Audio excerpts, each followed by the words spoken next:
We're rolling. You want to join? It's now or never. You can sit next to me here. No. Come here. Come sit right here. Good job. Hi guys, we are back and I am feeling so rusty right now. I have been vacationing, traveling. My parents were here for a week and I've just been sort of in like non-work mode, just doing the very, very minimum. I have not really filmed in such a long time. So I'm like, how do you do this again? But here's the tea. The last 3 videos, I'm feeling a certain kind of way about it. I don't generally feature Hoyas on this channel a lot, mostly because I don't really have anything to contribute in terms of the Hoya community. I don't feel confident in my abilities in growing them. I don't know a lot about them. I rarely ever know the names of them. So I feel like just the Hoya thing is just it's not really for this channel because I don't invest a lot of time learning about them and really even caring for them. I do the bare minimum. But to be honest, they were all growing very well up until that treatment that I tried out that was recommended by a few people. And if you guys did not watch the 3 video saga, which I will throw up here, yeah, I burned all my Hoyas. I have a feeling it was the alcohol more so than the water, but I think what did it was the combination of both. So I will not be doing really any Hoya stuff on this channel for a while, but the only person I compete with is myself. And so I have just been kind of having this itch about like what went wrong and I want to figure it out. So in a future video, I'm going to be working on, it's going to be a long form video. I'm going to film it over several weeks, but I'm going to try and replicate those, the treatment that I did, and then try maybe 2 or 3 other types of treatments that are very similar and just kind of see what went wrong, what might work, and just kind of get that all figured out and sorted because I'm holding a grudge against myself. But you know, we're here. It's been sort of a few weeks of just sad Hoyas and I'm kind of wanting to redeem myself a little bit. So today I am going to show you, I was not planning to do a favorites video this year. If you guys haven't noticed, I did a new leaves video a couple months ago, but I have not done any favorites videos because I wanted to get through doing the updates from last year before I jumped into any new favorites. But because of the theme of the last few weeks with sad Hoyas, I feel like I need a pick-me-up. I feel like I need to show something nice on this channel for my own sake, and just, I don't know, I feel sort of bad for kind of like dragging you guys along for 3 videos straight on trying to rehab Hoyas. So here we are. It is, I don't even know what month it is. It is September 14th. So I'm going to be showing you guys, I think I have 11 or 12 plants that are growing very well for me right now, that are bringing me a lot of joy. And so we're just gonna do it. I'll do one favorites video this year. I will do my December favorites 2021 updates in a couple weeks. And then I think that's gonna be it for the favorites until next year. So I do have a good mix of ethereums, philodendrons. I think I have even a Hoya and some other stuff. So yeah, today should be fun. I'm really just gonna sit here and oogle over these plants with you guys. And then I think something that I'm gonna do a little differently this time around is just give them a little bit of care. So that's gonna entail spider mite prevention. To my knowledge, none of these have active pests right now because it has been getting better with Azamax. I was not planning to talk about it until a few months have gone by, but if you guys have been contemplating buying Azamax for spider mites, you guys, you have to do it. It has been revolutionary. Like, I'm not gonna get into it too much, but it has gotten so much better. So I don't think any of these plants have any active pests, I hope. But why was I saying that? Oh, because I want to do some prevention. I feel like over the last few months, I've been sort of playing defense rather than offense. And I tend to just care for plants when I see that they need help rather than being proactive about it, making sure that nobody has pests even if they look great, checking roots, checking if anyone needs to be repotted. So today is going to be the day that since I have them out already, I'm going to give them a good inspection and see if they need to be cared for in any way. And I think today I'm also going to be showing you guys how I inoculate them with, I think I'm going to do, I'm torn between billions and great white. And I would show you guys an example of a plant that has reacted so well to the TPS billions, but I'm gonna save that for another video. So I'm gonna inoculate them regardless. It's gonna either be with billions or TPS. I'm gonna have to figure it out. We'll fertilize, we'll clean leaves, and just kind of get them in a better place. I can already think of one plant out of all of these that I don't know if I want to repot it, but I know it definitely needs a new pole. I don't know, we'll see, we'll figure it out as we go. So this one is probably going to be a longer video. I'm not sure if I'm going to break it up into 2 parts, but if anything, I am estimating this is going to be maybe a 2-hour video. So let's get started. I think I got this from Equigenera. It was a very, very large, I don't know, okay, wait. Okay, so here's the tea. I bounce back between looking at the camera and looking at the viewfinder. Some people have commented that I don't look at the camera. I'm very aware of that. But the thing is I feel weird looking at the camera when I'm holding a plant because I want to see the plant in the viewfinder. So when I'm holding a plant, I look at the viewfinder. When I'm not holding anything, I look at the camera. Break. My hair is looking very pilgrim again. Why?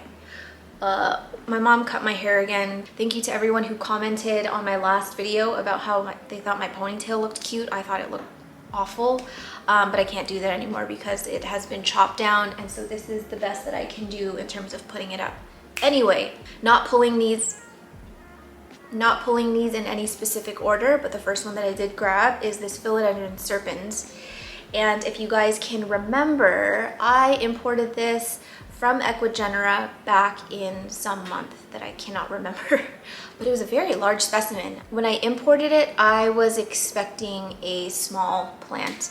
I was not expecting a huge multiple leaf plant that had leaves larger than this. So all of the import leaves have dropped. You guys can see where they have fallen, my fallen soldiers. I think it had 3 leaves on it when I imported it. Can't really remember, but in any case, all of those are gone.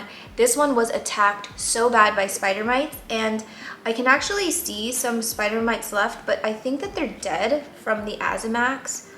So I did do, I'm just gonna move them around and see if they move. Oh yeah, I can see some moving. So I actually haven't treated this one in a while. I only did 1 treatment for this one, so that's something that I will do today. This one had spider mites so bad that I literally just chopped it down to a stick. So all of the leaves were not ready to go yet. They were really just yellow from being attacked by mites, but it was so much harder to treat my plants when they had multiple leaves, and I feel like a big part of me being able to kind of contain things a lot more in the last few weeks has been to just chop things down.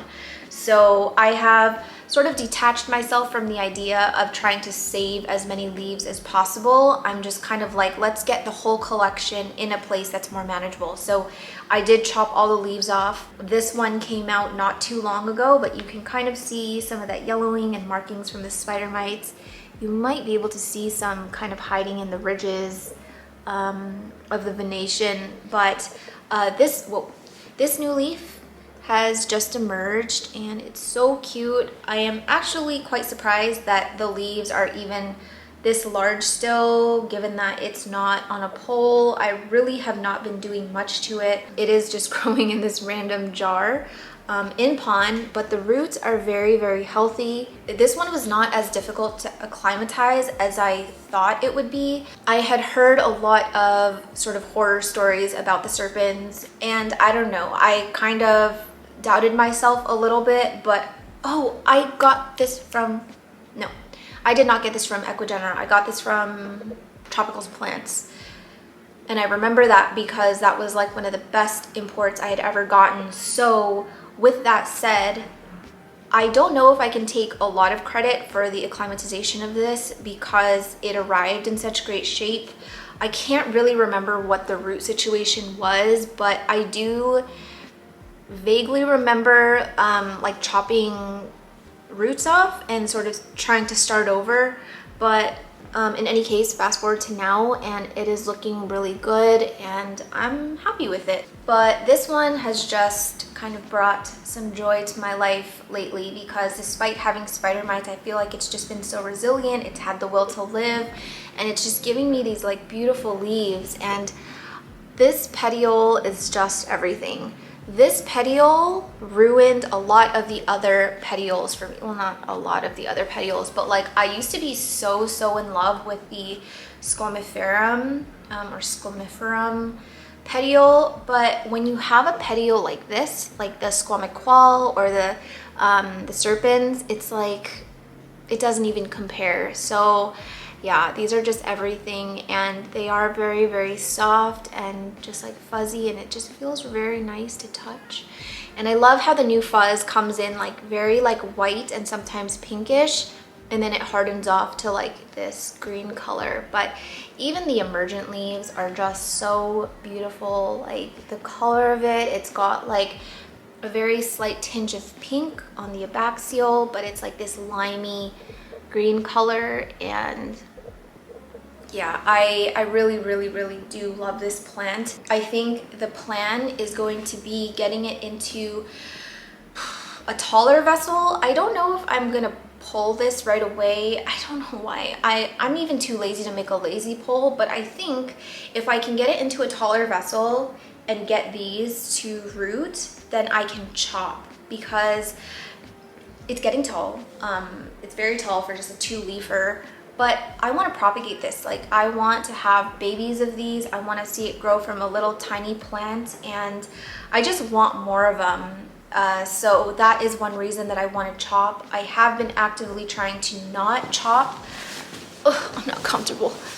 I have been actively trying to not chop my plants because I feel like that has been sort of a big reason why a lot of them have sized up, but they're growing and space is very limited. So yeah, I think because this is in my exo and it's already sort of getting close to the top, I think it's just time. So the first thing I'm gonna do in terms of care is obviously I'm going to clean this off. I'm going to Azmax it again, and then I am gonna see if I have a vessel that can fit this entire stem, because I think these are like a great opportunity to get some roots on it so that it's easier to chop.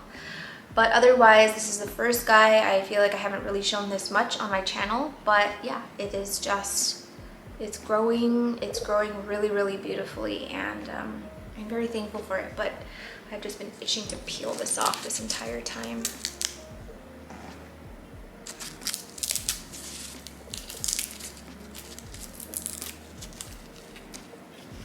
Oh, that's nice. Probably when I get this into a new pot, I might actually scrape these nodes a little bit and sort of get that top layer of tissue exposed and get it to wake up.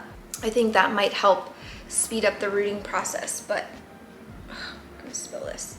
Anywho, that's the first guy. Let's move right along. Okay, next plant up, I'm just gonna skip the dramatic effect, but this is that Ethereum hybrid that I showed. I don't remember which video it was, but it would have been somewhat of a recent video. You might remember this leaf that's all munched. This was one of the first ones to emerge in my plant room, and I feel like I just beat this information over your guys' head like 10 million times a month, but it is very dry in there. It's very warm in there, and those are not, in my experience, in my opinion, the ideal conditions for anthuriums. I feel like they do well in lower temps. I wouldn't even really say higher humidity, but it definitely helps avoid leaves like this, but definitely lower temperatures. And this leaf just got freaking annihilated in that plant room. But I was very, very surprised at the size of it, because the one that came before it was, who was it? I can't tell. I think it was this one. This is the leaf that came before it. I do think though that there was one more leaf that came after this that was slightly larger, but it did not fully open up. It did not fully open up, and I just had to cut it off because it like dried up. But then this one came after. Again, not ideal conditions in the plant room. It is a little bit cooler in there now, which is why I think this one was able to emerge a lot better. But yeah, I forgot to do my little spray thingy. Spray bottle? What am I saying? I forgot to spray this leaf as it was emerging, and that's one thing that I really try to do with my anthuriums grown outside of greenhouse conditions. But you bet your ass that when I saw this guy coming out, I was like, I had the spray bottle ready, and yeah, he emerged just fine. There are a few like little cosmetic damages to it, which I don't even bat an eyelash. Is it bat an eye or bat an eyelash? Bat an eye? I don't even bat an eye. Yeah, I don't really keep notes about like the little dings and the little marks. I just want to see a new leaf and I'm happy. So here we are, 30% humidity, slightly lower temperatures, and I finally have a leaf that looks like what this plant was supposed to be. Because, to remind you, God, I'm hungry. I imported this plant with Alice, Jing, and I believe Erin, and I had an option of buying a mature specimen or buying a smaller one, and they were not that cheap. So because of my income bracket, I opted for the smaller one. But I definitely was very, very jealous when Alice and Jing got theirs and their leaves were like this size and larger, and I was like, so patience definitely paid off, and I have one of the beautiful leaves that I have been waiting so freaking long for. She's here and she's perfect. I'm in awe. I think that I am like very, very proud of this plant because of the fact it's growing in such harsh conditions. I do think that the plant room in the winter is going to be great because it's going to be a lot cooler in general. And I don't know, I have a good feeling. I'm probably jinxing it, I should knock on wood, but I have a good feeling that my anthuriums are going to do really well over the winter. It's just my spidey sense. But this leaf is kind of my sign that things are going to be okay. It is proof to me that an anthurium leaf can grow in the plant room outside of the greenhouse. It has been a long few months of just my ego just declining and declining, because it was like when I put my anthuriums on the shelf all those months ago, they looked fine, they looked decent, they were all growing in greenhouses, and I was like, oh, this is gonna be a piece of cake, whatever. And then so many of them just took a tumble, they just took a massive crap, got spider mites, got thrips, got it all, and we've just really been through it. So I feel like this leaf with absolutely no spider mites in sight, which is a beautiful freaking thing. Oh my God. I feel like this is my hope. This was my silver lining. This is the sign I've been looking for. But I just really, really love it, and I'm happy she's here. She's very soft still. She's still growing. She's got a long way to go, I think. And I am just keeping my fingers crossed that she gets as big as this one could have been, because I would be freaking floored if she got that big in this condition. I'm shaking her around like crazy. But yeah, the petiole is looking very long. It is much thicker than the other petioles. It's actually as thick as the one that came before it. So I have a good feeling that it's probably going to be around this size. So definitely something to look forward to. This is probably the top of my favorites right now, and I'm just happy to be able to share my joy with you guys. I've got 4 plants, somewhat small, in front of me, and I'm deciding who I want to show you first. Let's just start with this one. Okay. Oh, so this is obviously a philodendron pink princess. This one is not my mother plant. This is a propagation from my mother plant. And the only reason that I have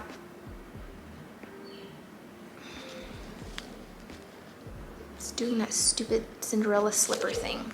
Okay, well, that's something that I'm gonna do later. I'm 100% gonna free it. But yeah, this is a propagation from my mother plant, and the only reason that I have a propagation is because my mother plant had fully reverted and it was just all like leaves with speckles like this. And I still have it because I quite enjoy reverted pink princesses. I think they're really pretty.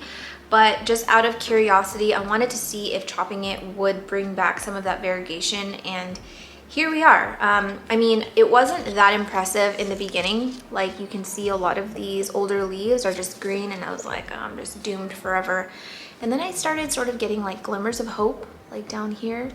And then, yeah, it just came back. I even got a full moon, a half moon, and then this guy. There are 2 plants in here. So this plant right here on the side, I'm trying to like see who's who.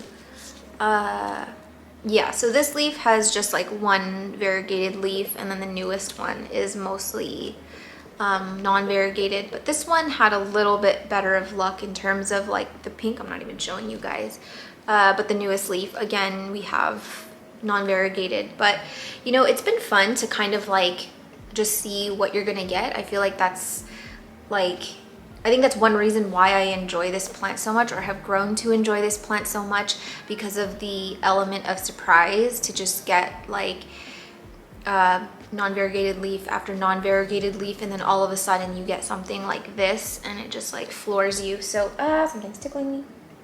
It's my hair. My hairs are falling out like crazy. Yeah, I decided to pot them together because I just thought it was kind of cute as a bush.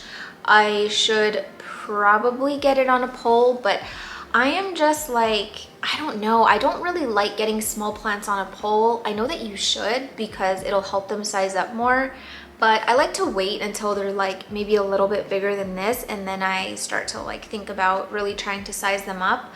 But at the same time, I don't know. I feel like I would enjoy the pink princess more if it was not on a pole. That's just my opinion.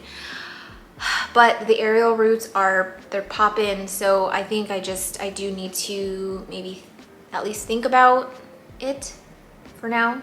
It's not gonna happen yet. I know, just in terms of what I'm willing to do right now, I'm probably not going to get this on a pole, but I do think that it can be upsized, mostly because, yeah, the roots are starting to grow sort of out of control. I can see 1 root that is starting to grow upward out of the soil, and watering this thing is not very fun. I think that it has become a little bit compacted up at the top, so when I water it, it kind of sits at the top for a while and takes like a long time to kind of drain down to the bottom. So I just think that it needs something larger than this, because this is just pathetic. I got it into this when it was like just like a little stem cutting, so it was fine in the moment, but I think she is definitely outgrowing these pants. So yeah, just a really quick feature on this one. I was gonna show you the pink princess that I got from Plant Some CA. They sent me just a beautiful, beautiful specimen. That plant has like beautiful pink variegation. It's not mind-blowing, but it's really nice, and I was not expecting them to send me one with such beautiful variegation. But it is still a very new acquisition, and I feel like I can't really take credit yet for the growth, so I kind of want to wait a little longer, and maybe down the road, or maybe in a week of plant to-dos, you guys might see a little cameo of it. But the reason I wanted to show this one is because I have had this the longest. I got my mother plant from my friend Carmen, and she's always giving me like beautiful variegated plants. She's the one that I got my my white princess from, and she's always like apologizing for not giving me like a highly variegated specimen, but hi, look at her, she's so cute. So I have faith that this one, I just punched myself, I have faith that this one will give me some nice variegation down the line, and I'm willing to wait. Right now I just have this one in my tent. It's getting blasted by the grow light. It's like right underneath a 10-watt light, and then also there's a 10-watt light like this close to it as well. I don't know if this is like burned from it, but I can tell you that my white princess is also doing this, and it's like nowhere close to a grow light. I don't know. I don't really know enough about these plants to kind of give you guys a definitive answer as to why they do that. Maybe someone in the comments can chime in, but yeah, otherwise it is growing very well. I am such a fan of these new leaves that come in, how they come in sort of like this bronzy brown color, and then they harden off to like this bluish green color. I think that's why I love this plant so much, even when it's not variegated. It kind of reminds me of the color of a mexicanum, and I really love the color and the texture of a mexicanum. So yeah, regardless if this stays variegated or not, I am just enjoying it so much.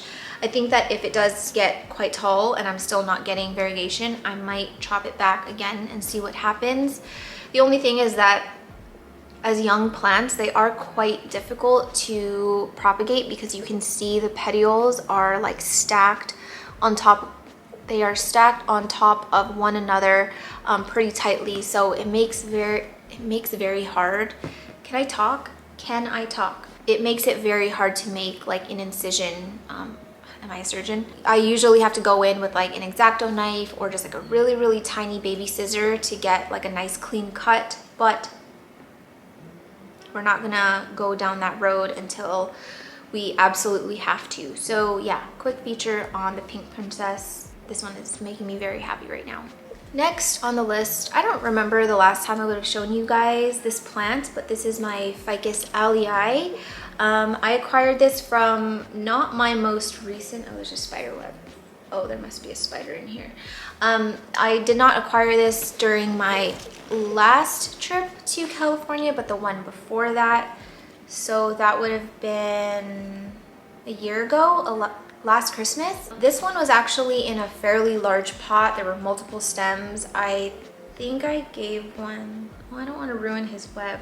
I gave cuttings away to Jing, Alice. I think I gave one to Erin. I might have sold one, but I got rid of a lot of them because I knew that I didn't want to have like a huge plant. I wanted to just enjoy the plant for the leaves, because I find that the big trees, because you guys can find these like in nurseries and stuff, and they're like actual trees, and usually they have like the braided stem, which I am not a fan of at all.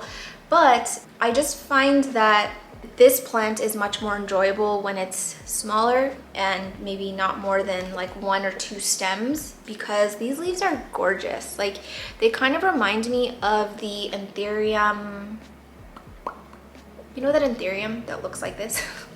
I can't think of it. If I can remember, I'll throw up the name, but it reminds me of this ethereum that I really like, but not like enough to buy one.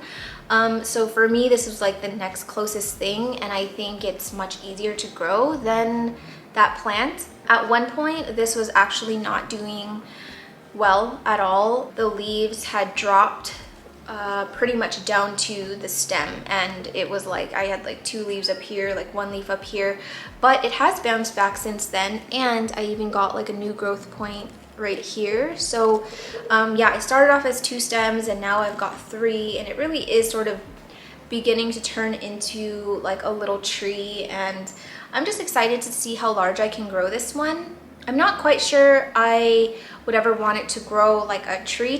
I think I'd keep pruning it. I think I would keep pruning it back so that it kind of stayed a little bit more compact, something that I could still keep on a shelf. But you know, things might change as it starts to get larger. I might be like, oh, screw it, let's make it into a tree.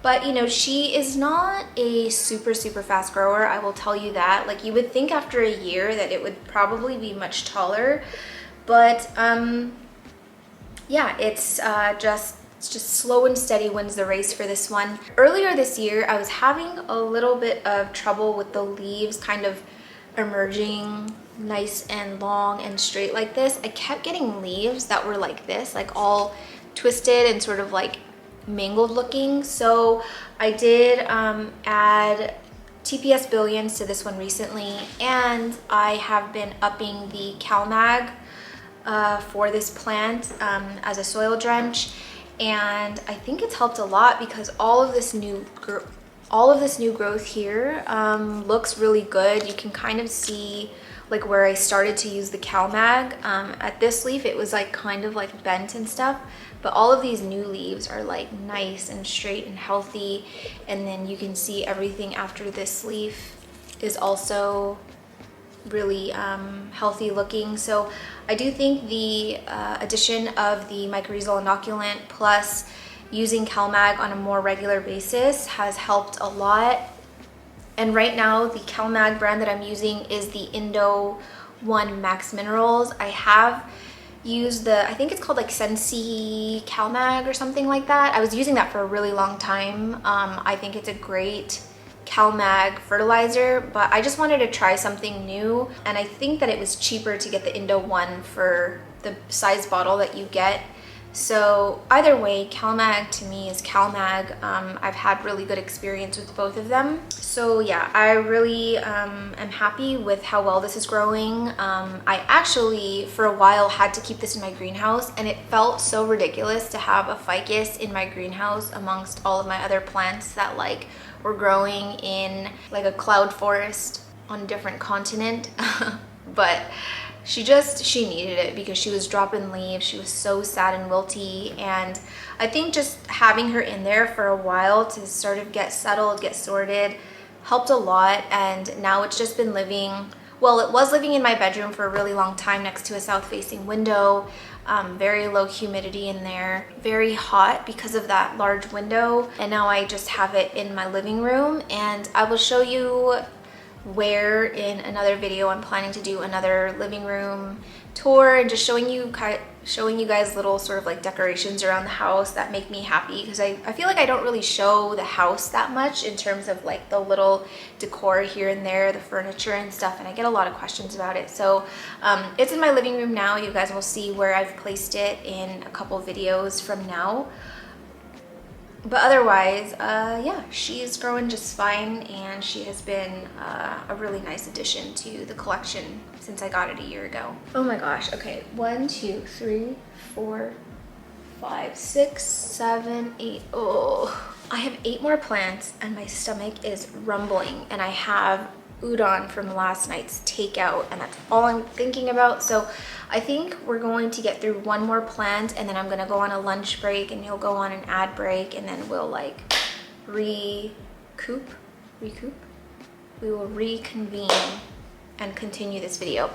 So here's the one I'll show you. This is the only Hoya I am featuring in this video, and it is the Hoya nicholsonier New Guinea Ghost. No, it's not what you're thinking. It is not the one that I had before. That was very sad. That one died completely.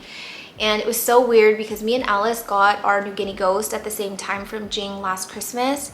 Hers is like this massive freaking bush now, and mine had never even grown a new leaf. It barely rooted. It just hated everything. And I feel like we had it in the same condition, so I don't really know what happened there. But I was very sad when it died, especially since Jing had said that this plant was such a fast grower and it was so easy. And yeah, again, my ego just tanked because when I killed it, I was like, I'm not worthy of this plant. I'm never gonna have it again. But it was one of my favorites while I had it. This is one of the very silvery Hoyas that I have grown very fond of. So I was so grateful when she chopped her plant for me again, and she gave me these 2 leaves, and then this one grew in my care, which is so pretty. It's like very silvery, but it's got these like little dark speckles of green. And then I feel like not a lot of people show this on this plant, but like even the back is variegated. It has like this fun texture on the back. So, and I can kind of see this like area here is really waking up. I've got like a little runner guide coming here, and then I have 2 or even 3 separate growth points coming from this area. So if I can keep this healthy and happy, I think I should have a plant that looks like Alice's in no time. I'm so envious of her mother plant. It's like so beautiful, and I kind of thought I would have that by now, and you know, I failed the first one. So we're gonna try again. I do not have this in my Hoya cabinet because you guys know I'm dealing with mealies. I am keeping it very, very far away from the mealy bugs. So this one is actually just sitting in my Rudsta cabinet in my plant room right now, seemingly loving how hot it is in there, and it's getting a lot of bright light. It is in pond, and this is still in Jing's pot. She kind of like burned some holes through these cups. So there is drainage, and there are like, it is kind of like wicking up water, but I do need to get this repotted. This root is coming out, and I want to get it into something a little bit bigger. I'm not going to do an invasive repot. I'm literally just going to pluck it out and put it in another one very, very carefully and not fuss with it too much, just because it is growing so well.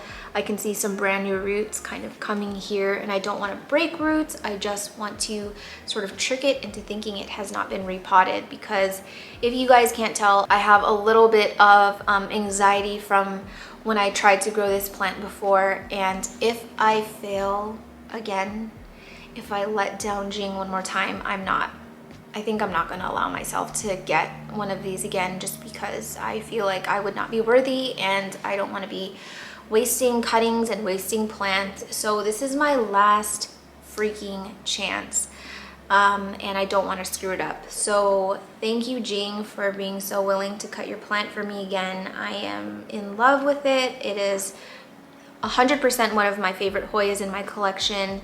And yeah, I'm going to give it my heart, my soul, and anything else that it wants from me. So now I am going to eat something because I am starving. You guys probably didn't hear it, but my stomach's been rumbling this whole time. You will go on an ad break so that I can feed my dog, and I will be right back. Welcome back. I am fed. I am feeling a lot better. The sun has come out to play, and we're gonna move right along. So the next one I am so happy to have in my collection. I can do something on my eyelash. Pudge saw the sun immediately on the chair, and he just ran to it. Let me take a video with my phone.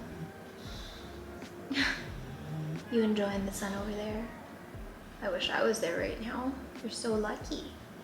You're so lucky. Okay, anyway, so this is a begoniasarawak. I think I'm getting that ID right.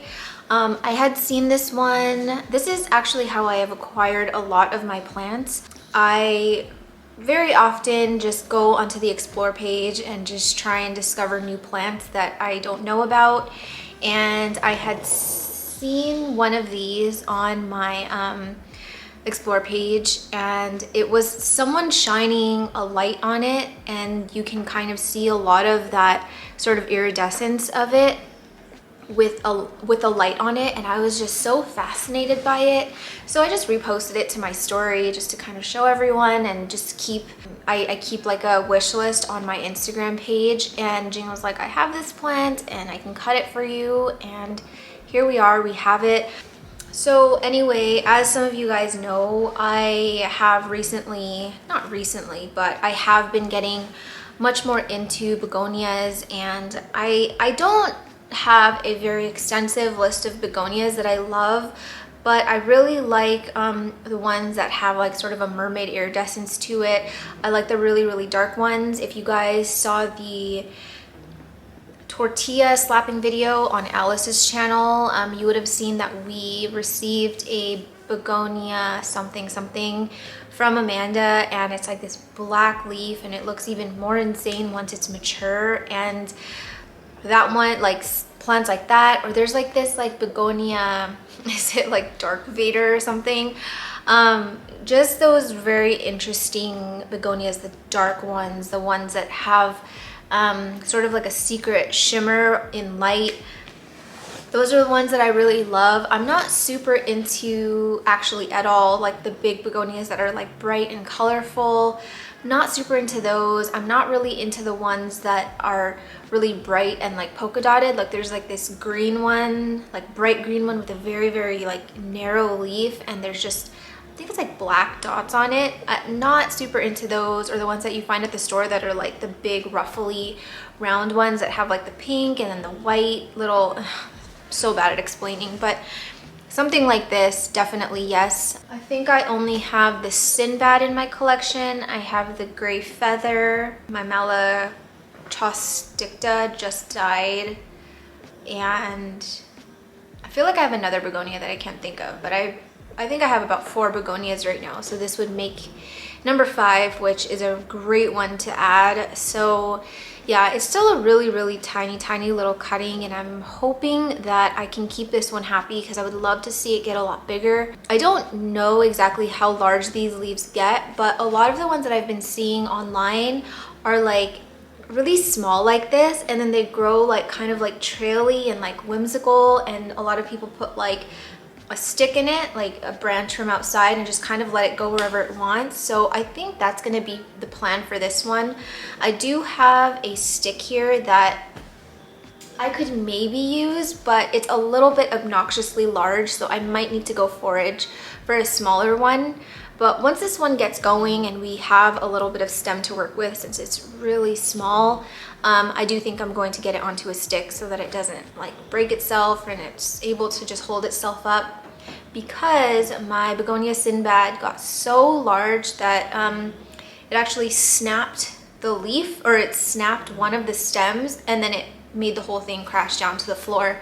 And it was about 3 shelves high, so there was pon everywhere. There was just, it was a huge mess. So I don't want to make that mistake again. Begonias can get quite heavy, especially once the leaves start sizing up. So I'm going to be careful with this one, and I do think I want to try and get it crawling like really wild. I might even try and find a permanent spot for this in the house and do that fishing line trick that Benji Plants does. I will link his YouTube below. If you follow me, you probably already follow him. He is one of my favorite YouTubers. His videos are just like so relaxing, and the way he styles plants, the way his mind works when he is incorporating plants into his space, it is definitely, it's very unique. It's very one of a kind. He is so resourceful, and he just has such great taste. And yeah, he does this trick where he gets like vining plants, and then he'll put part of the fishing wire onto the plant, like he'll tie it onto the plant, or yeah, something like that, and then he'll like stake it to like the ceiling or the wall, and so it's kind of like this invisible pole that it's like crawling up, but from afar it kind of just looks like this vining plant, and it's just so beautiful. So this might be one that I try that with. I have been wanting to try that method for a while. I just don't know with what plant, because I don't have a lot of sort of like potato plants like the Stephania erecta. I don't have a lot of those, but I think this might be a really, really cute one to experiment with, to try and do that. But of course, that's just kind of like hopeful thinking. I don't even know how well I'll be able to grow this one, but I just recently potted this into pon. It was water rooting for a really long time. I only put it into pon like 2 days ago. So fingers crossed it takes to the transition well. The leaves still feel very firm. This one kind of grew like mangled because of where it was in my prop area. It was like squished up against another leaf, so it didn't fully form outward. But the new leaf is so cute and tiny. Look how small it is. Oh my gosh, I just wanna... Very, very happy to have this plant. Thank you so much, Jane. Some of you are probably not going to be surprised to see this, but we have a philodendron here, and I'm pretty sure I've featured this in like a majority of my favorites videos if I can remember, but this tortum has just been such a freaking joy to have, and I just can't really believe how well it's grown over the last year, how large it's grown, and how pink this caterpillar is getting. I don't think that historically before that the cattaphils were this pink.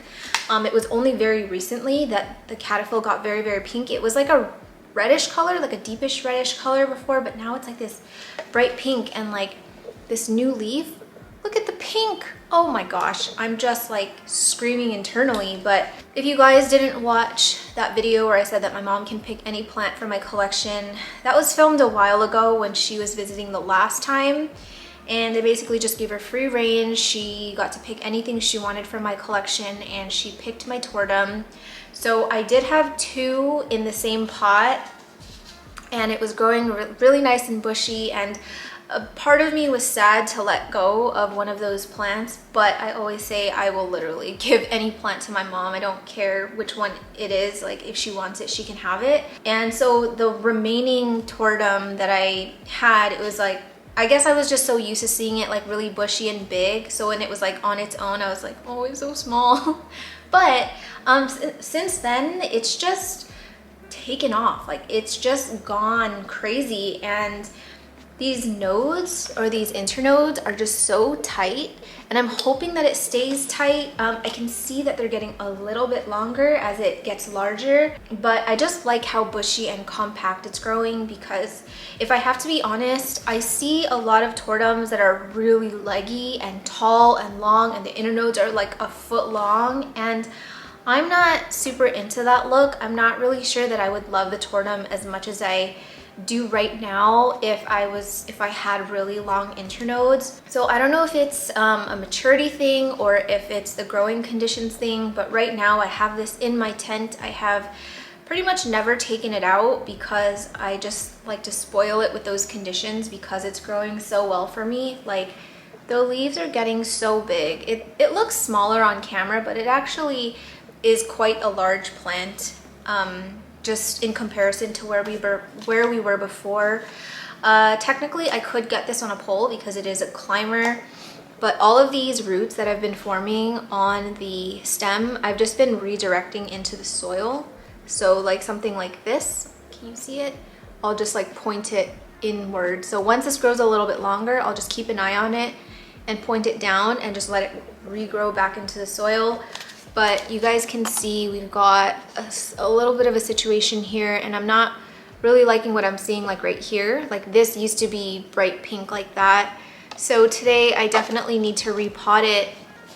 I'm going to inoculate it once I repot it, because I did inoculate this with billions, and once I get in fresh soil, I'm gonna have to re-inoculate. But it's growing so well, and this pink cattaphil just really surprised me, because I mean, I don't know if I'm just not remembering it correctly, but I truly do not remember it being this bright pink before. I do remember the red, but not this pink. It's like a Nanger tense pink, like a bubblegum pink. It's so cute. So this one is actually the most recent leaf. It's not as big as like this one back here, but you can see that it's kind of growing 360. So this one was growing up against the wall of my tent, and it got completely stunted. You can see the top just snapped. So I think that was one reason why it's smaller. Another reason is it does need a repot, and this one dries out really fast. I had contemplated getting this into pond, but to be honest, a lot of my plants are in pond right now, and I still love working with soil. I find that so many of my plants grow so well in soil, as you will see with another plant that I'm going to bring out a little bit later. And I don't know, I just kind of go with my gut feeling on what I feel is best for the plant.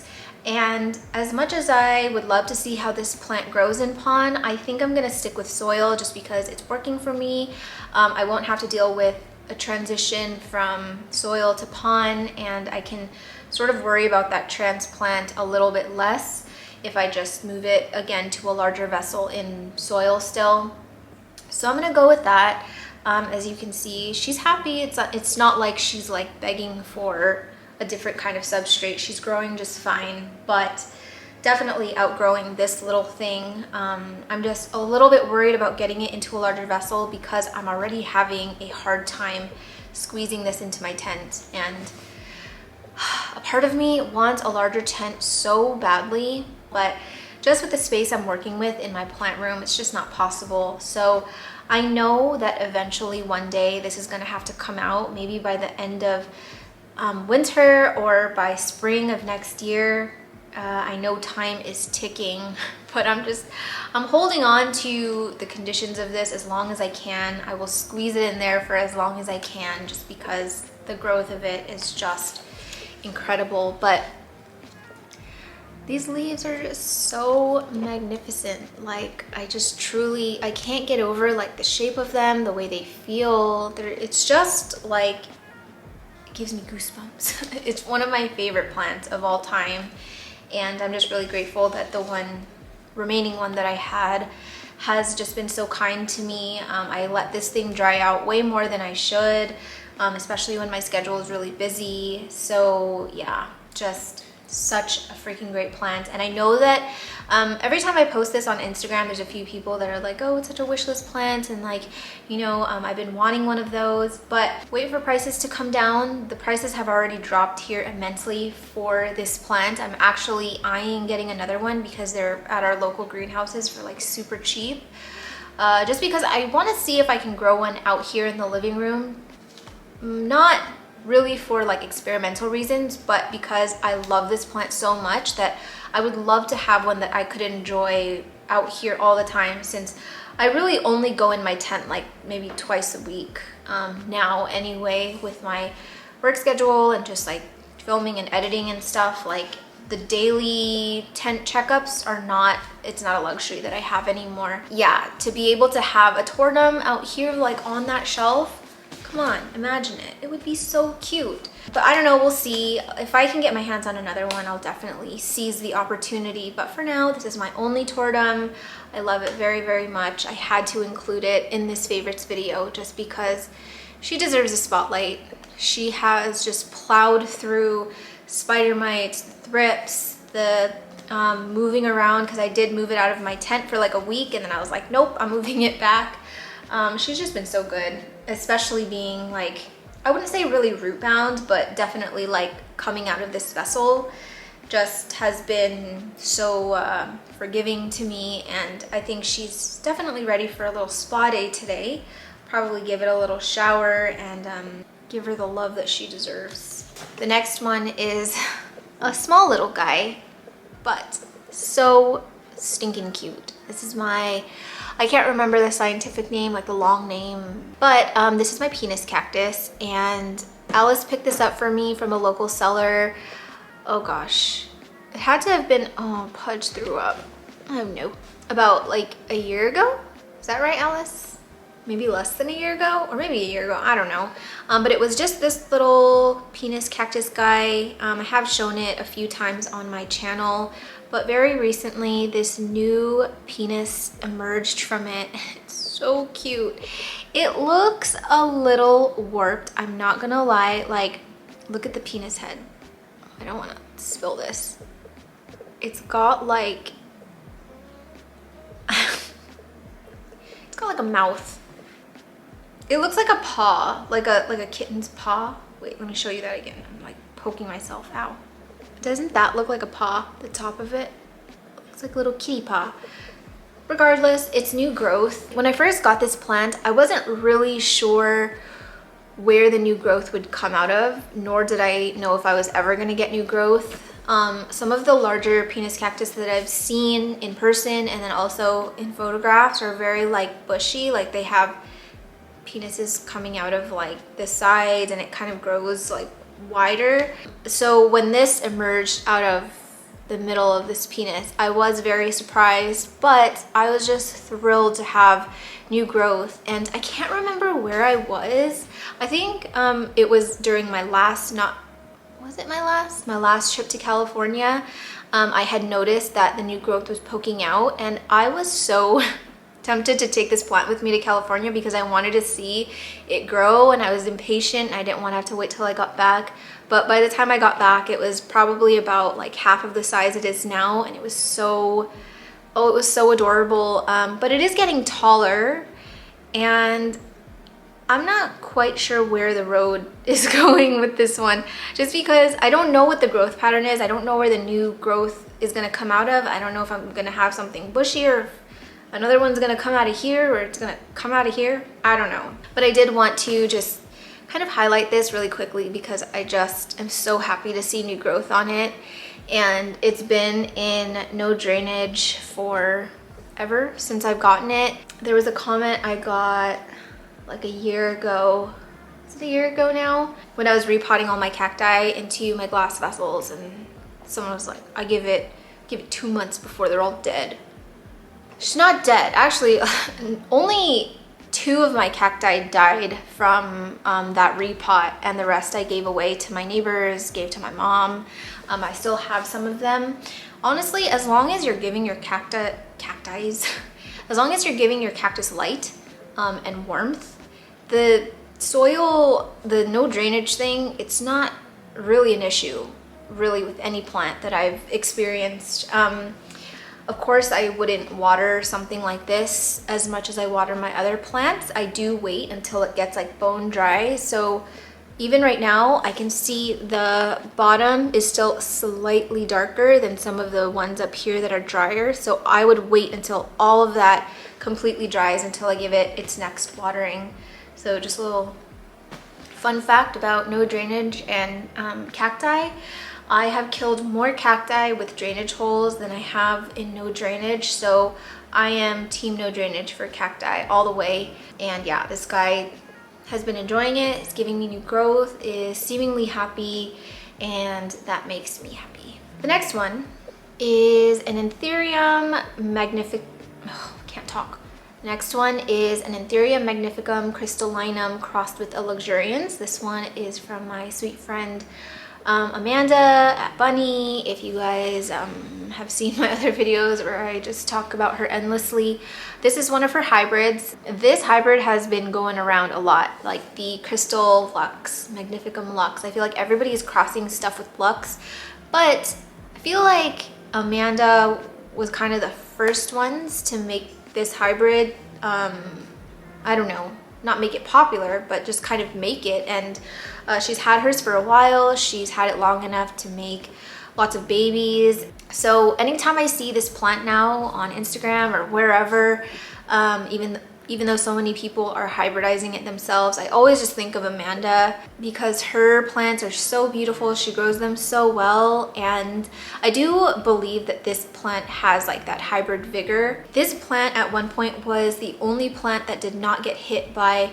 spider mites and thrips during the whole outbreak. And then when I got back from California the last time, I found spider mites and thrips on this one. So I did treat it, and I'm sure they'll maybe come back. I'm not really expecting a lot of results after only one treatment, but if you guys like look at the plant, like you can see some of the damage that it left, but it didn't drop any leaves. It didn't really throw a fit at all. It was just kind of like, well, mom will get to us when we can, and we're just gonna hold on until then.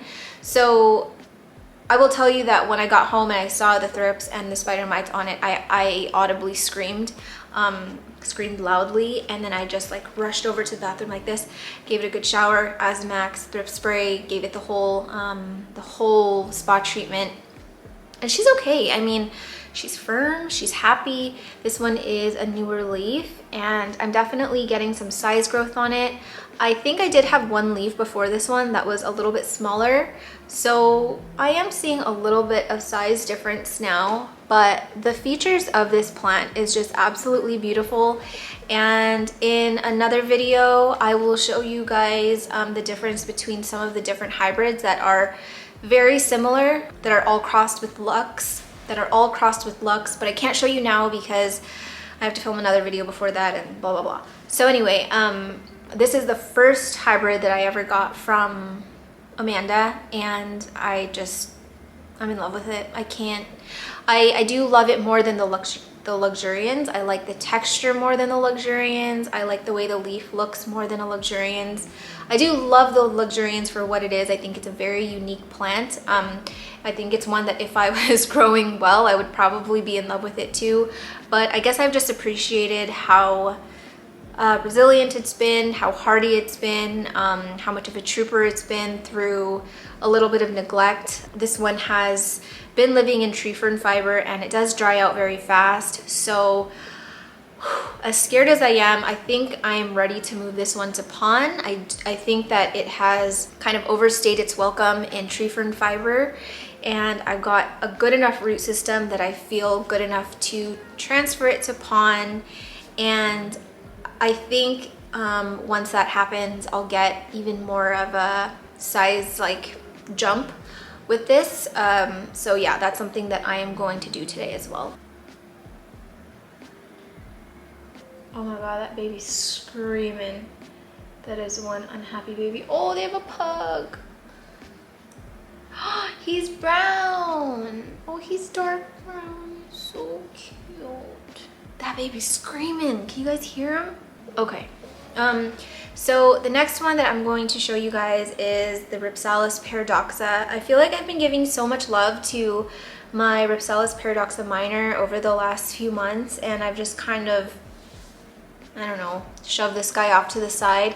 Not that I haven't loved him so much, it's just I've been so infatuated with the minor ever since I got it. But I guess I haven't noticed until recently like how much it's actually grown. Like when I first got it, I think my cuttings were maybe about this long, like this guy right here. I had several cuttings and yeah, it's just grown so long. And all of this down here is brand new, like down here. So not only is it getting longer, but they're like giving me multiple little branches. So I don't know, I love the way it's growing right now, but obviously I wish it was a little bit bushier. Like I wish I had more stems so that it was like a fuller pot. So I may be chopping and propagating again. Like this one has gotten so long that I might maybe chop down here at this knuckle and get it repotted. One thing of slight concern is a little bit of this is turning black. I'm not sure why, but the weird thing is it's like firm. It's black, but it's firm. Let me try and show you without spilling. Right here. So only the edge here is like a little bit movable, but otherwise it's firm. So I don't know if I should just leave it and see if it gets worse. It kind of doesn't seem to be spreading anymore. I'll just have to keep an eye on it for sure. But the stem that it's on is perfectly healthy. It's this big chunky guy here. So I mean, it's September. It's probably not the best time to propagate it because this is just living on my new shelves in my hallway, which I will show you in that living room house decorations tour, whatever that's going to be.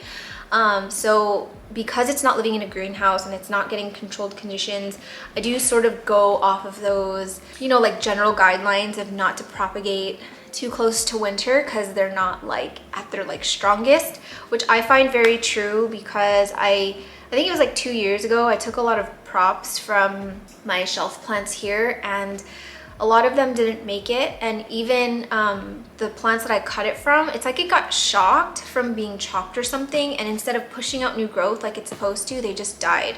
So that was really weird.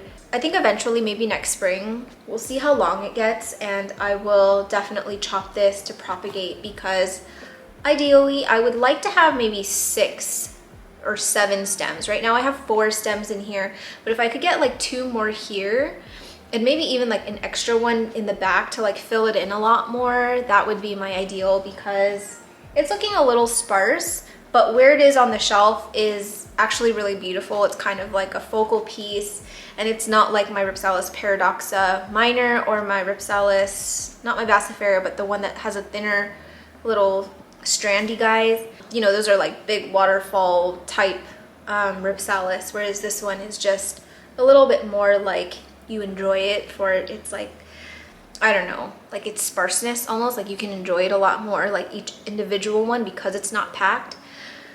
But yeah, I'm rambling. I just wish that this was a little bit fuller, but I am not complaining because the growth has been just incredible. And again, it is in no drainage, it's in pond. I'm fertilizing this one as much as I do my other plants with my sprayer, which is just the diluted fertilizer mixes of CalMag, now TPS1. Before that it was liquid gold leaf and some Marfil. So it's just like a little concoction of a mixture, and it's very, very diluted in my 2-gallon pump sprayer, and so it just gets a little bit of that every time I spray in here.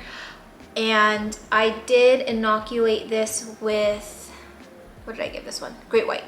Yeah, this one has been inoculated with Great White, so we'll see. I am seeing the roots. They're very, very healthy. They look great, so not too shabby. Okay, I think this is the correct ID for this plant. I'm slouching. Ugh. I get fall and winter allergies, so my nose is just running and I can't breathe. And I'm always like so miserable in the winter because, well, for one, my depression goes from like here to like all the way up here, and then yeah, my allergies are just so bad, and my eyes get really swollen and my nose runs, and then when my eyes get swollen it makes me sleepy. And there is no allergy medicine that I've tried that is non-drowsy that does not make me drowsy. The last time I took a non-drowsy Benadryl, I was out cold for 2 days straight. I only woke up to pee once, which is not good for you, and to eat once. But I was out, like it's like I had an IV in me. It was so bad, but so good. That was like the best sleep I've ever had. So anyway, fingers crossed I got the ID right for this one. But this is a Begonia lucerna, and I got this one from Lauren recently. Hers is massive. I'll see if I can scrounge up the video that I took from the shop and I'll insert it here. Hers is huge. I have been watching it grow over the last few times that I've been there, and every time I go there it just gets bigger and longer and more beautiful. And finally I feel like it reached its peak, and it was just like seriously breathtaking. And I have owned this before. I got a cutting from my friend Cami. I drove all the way to freaking deep in North Vancouver to go get it from her, but it didn't last very long. I think it's because I picked it up from her and it was, I think that it was just like wrapped in paper towel, the end was. And I find that when you propagate begonias, you have to like get it into water right away and not even really let it callus up, like just stick it straight into water, or else they just like wilt and die. So I went to North Van, I picked up the begonia from Cami, and then I ran a bunch of errands after, and yeah, it was just wrapped in paper towel. And by the time I got home, it literally looked like spinach, and I was so sad. And I was like, you know what, I think I can save the stem. And then like 3 days later, the stem just turned to mush. So that was a fail. I didn't even really get to enjoy it, but you know, I made one comment about it, and when I came back into the store, she had chopped it and was like, here you go. She even gave one to my mom. And look at how massive these leaves are. Like, I actually don't think I've ever seen a begonia this large, and this wasn't even the largest one. She took the cutting from the smaller stem.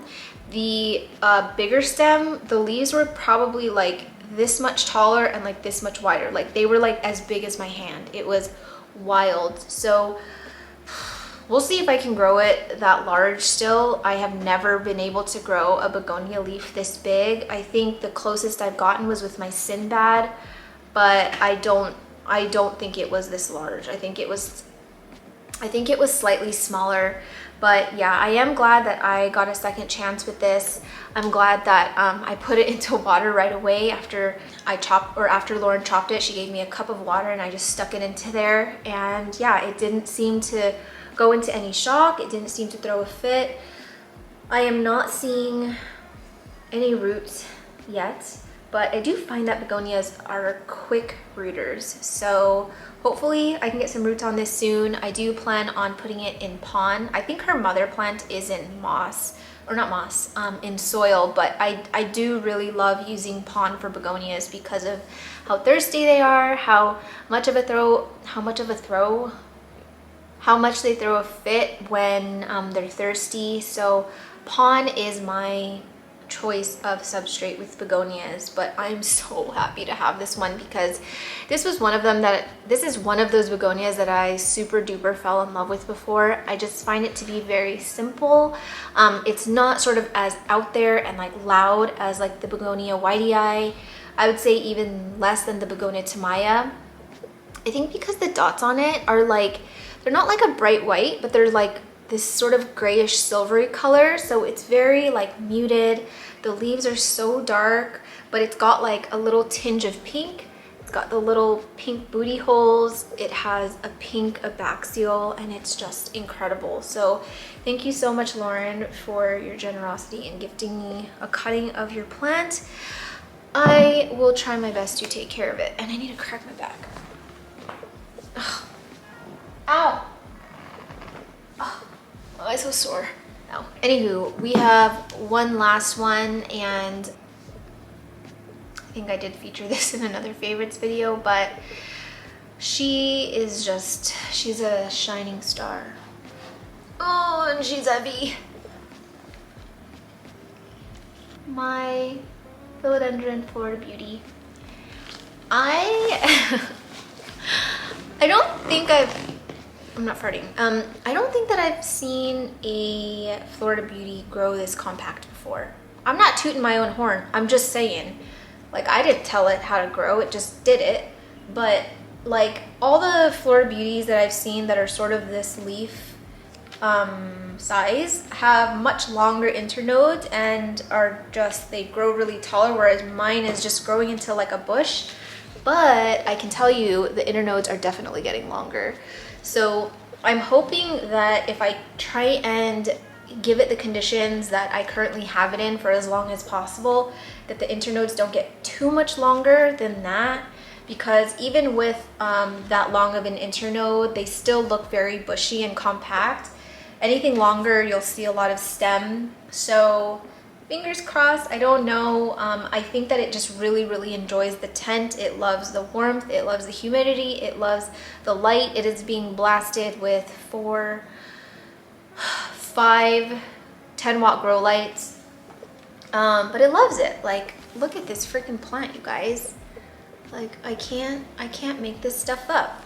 And it is still in the original pot that I put it in when I repotted it on camera. And this is when I was still using just the old lazy poles, but I did not know that it was gonna grow into this large of a mammoth so fast, because if I did, I would have opted to use a more heavy duty pole. So I don't know. Here's the thing. The lazy pole goes all the way into here, and do you guys see all of those roots that are inside of this net?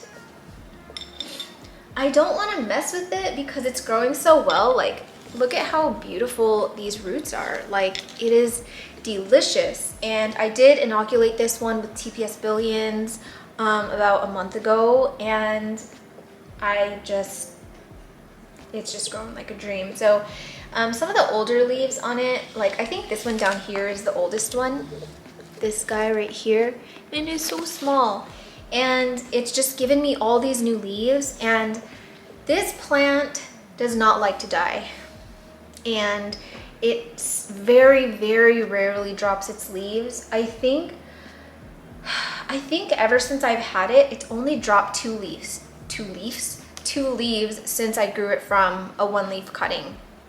Like, it's just one of those plants that just hold on to all of the leaves, because I did not know it was gonna be this bushy.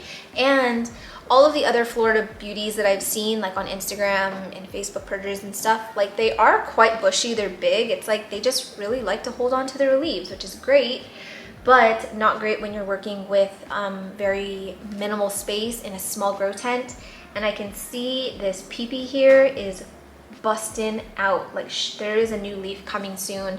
This is one of my fastest growing philodendrons. It is just incredible. So I think while this leaf is still in the cataphyll, I don't know, I probably should try and get this pole out of here and put it on a proper pole. I'm thinking one of the poles that I got from Lauren, she makes the, you know, the clear poles that you can just assemble. So I don't know, I have to think about it, you guys. Like, I am just very hesitant about disturbing it right now because I can see a lot of new root growth that is very fresh, very delicate. But at the same time, like, look at all of these aerial roots that are coming out of it, and like, these really should be inside of a pole enclosed, rooting more, and I feel like I'm sort of missing out on the opportunity to size this one up even more, even though I really probably shouldn't because of the space confinements. But I really like the size of this leaf. Like, if it never got any larger than this, I would not be mad at it at all. I would actually be quite happy. But this has been something that has been on my mind for a long time. It's a very delicate situation in here, and I would be pretty heartbroken if I did a repot on this with good intentions and then inadvertently sort of like cause it to spiral into the afterlife. So I need to think on it. Like, I think I need to really think about this, because it's growing fine on this very weak pole, but like, I don't know. I just don't know yet. So give me some time. I'm gonna go walk Pudge, get some air, get some sunlight, do some hard thinking, and we will maybe at the very end figure out if this is going to be repotted now before winter comes officially, or if I will wait until the spring. But I already know by then that it's going to outgrow this pole because of the fact it's in a controlled environment. It's not going to stop growing over the winter. So I don't know, what do I want to do? I don't know what I want to do. Okay, so yeah, again, I'll think about it, but had to feature this one because look at how stinking cute it is. I'm deceased. I think this would be a good thumbnail. Lots to do today, but feeling good because after that long vacation, I didn't really get a chance to just kind of like be with my plants and care for them. So yeah, part of me is like excited to just give some of these some TLC. It's been a while, but I'm also fading fast because it is my usual nap time because I am an infant and I'm itchy. I swear something is eating me alive. I have bumps everywhere. What is wrong with me? Okay, anyway, break. Okay, so we are in the plant room. The lighting is not as good as it used to be. Not as good, but as bright as it used to be, because as I mentioned, I'm trying to take temperatures down by a lot in here. So I have removed a good amount of the lights, and it's a vibe in here, but when I'm filming, it's kind of dark, which is why I've been out there more. Sorry, it's hot. We're just gonna roll with it. So I'm gonna start with all the small ones. I've got the Hoya nicholsonier New Guinea Ghost. I have the Amanda hybrid, and then I have my pink princess. Now the question is, do I want to keep this? I know I'm gonna transition this to pond already, but the question is, do I want to keep this in soil or do I want to grow it in pond? My gut is telling me soil, just to avoid any sort of like transplant, or sort of minimize any transplant shock from changing substrates. But at the same time, it's like I really love how a lot of my philodendrons are growing in pond right now, like my majestic, my soderoy, what else is growing really well in pond? My pertusa is growing really well in pond, my gloriosum. But I think I'm gonna do soil. So soil for this, and then just pond for this one, and then this one is already in pond, but I'm gonna get it into a nicer vessel. Before I start though, I want to show you some of the new goodies that I got from Propagation Diaries. If you guys have been here a while, you know that I am so in love with her ARKA trellis. Just full transparency, I did not like trellises. I really did not see a trellis anywhere that I found to be aesthetically pleasing. A lot of the 3D printed ones, no shade to anyone, but I just personally would never use them. I thought they looked a little bit tacky or like cheap. When Era approached me to try out the trellises, I just immediately was like, wow, like this is kind of exactly what I've been looking for, and I don't accept a lot of product. I'm very, very selective just because I don't feel like I need to be like shoving products down your throat. But I swear by these. I love them so much. I feel like they have transformed so many of my Hoyas. I fell more in love with my Hoya abovada than I already was with it. And everything that is on a trellis has just been doing so well, and I love looking at them. And it's nice because you are not only limited to using them for your Hoyas, you can use them for so many other kinds of plants. So I do think I will be using some of these things today. So before I just start randomly popping them out of nowhere, I'm going to show you what I got. And sorry, Era, I was supposed to do an unboxing, but I was so excited. And I got this box when my mom first arrived, so that means that I would have left it in a box for a week, and I was just, it was like calling to me. It was like, open me. So I opened it. So these are the new climb trellises from Propagation Diaries. I know that there are a few companies and people that are making these trellises now, but I do like the size of these ones. I like that you can disassemble it from the back so that when it is time to repot, it's easier to pull things out with very minimal damage. I like that the clear sheets are the clear ones that I've been using and not the ones that are like, there are a lot of trellises being made right now that are using sort of a plastic like this where it's not completely clear. So I do like these, and I can think of one plant already that I think I can put it on. I'm even contemplating maybe putting my pink princess on it because it's kind of the perfect size. So there's a chance I might do that today if it fits in the vessel that I have. So I got two of these, and then she sent me two more scoops, probably because she saw how excited I was about when I received the one scoop she gave me. I can't pull this out. Oh gosh. So I do really love these. I've been using them for my pond. I've been using them for my orchiata, and not so much for soil, but definitely for perlite. So happy to have more of these. I feel like you can never have too much because I like to have one scoop in each of my bins so that I'm not just like trying to find a scooper. But the thing I am most excited about, obviously, are the trellises she gave me. Oh my gosh. And you guys, there's so many. She sent me like a bajillion of them. So she sent me some of these big ones, which I desperately needed. It looks like one of them is the biggest. Oh wait, are these the same size? Oh, this is bigger. Oh my word. Okay, Sherman. And smaller. Okay. So this is the biggest one. This is very, very massive.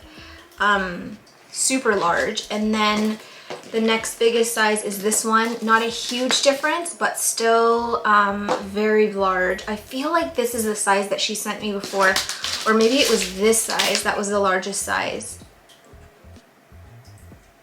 I can't remember, but I don't remember ever having a trellis this big. It is tall and it is wide. And then the next biggest one is this one. It is a little bit shorter and a little bit skinnier, but still very big. And then this one, I do believe I have this size already. And those are all in clear because she knows I love the clear ones. And then she sent me a bunch in different sizes of these smaller ones, all in clear. This is a really great size to have. This guy right here is like a pretty standard size, and I think it fits in a 4-inch pot. Oh, it's a little bit too big. So this one would be for like your 5 to 6 inch pots. And then this one is good for the, don't fall. This one is good for the 4-inch pots. It's like literally perfect. And then this one's skinnier. These two are skinnier. It's very, very similar, but slightly skinnier. And then she sent me one black one because she knows that I use the black in the red stuff. And then she sent me one of the unicorn ones, and they're so, they're so pretty. They're like this holographic thing. It like changes colors and it's like a mermaid. And I did mention this one in my last unboxing of the air propagation stuff, and I was just saying how this one was so pretty and I wish I had gotten one. So I am very happy to have all of these new trellises. Oh my gosh, she was like so generous. But the good thing is I'm obviously not going to be using these all for Hoyas because I don't have enough Hoyas. But I have a lot of like other interesting non-aeroid plants that could use them. And I'm even thinking of trying to get either my soderini to climb one of these or maybe my variegated heteroecium. I'm not sure, but I think it would be kind of cool to have one that goes around. Then once it reaches the end, I'll loop it back again. If you guys have not gotten an ARKA trellis yet, please get one. Even if you just get one, like just try it out and just see how you like it. I promise it will transform your space with your Hoyas. I think you'll like it more than the 3D printed ones, but of course I'm biased. I've only used one kind. If you like your 3D ones, don't let me tell you what to do. I don't have the best taste in things. But these are my preferred trellises. They hold up really well. They're very strong.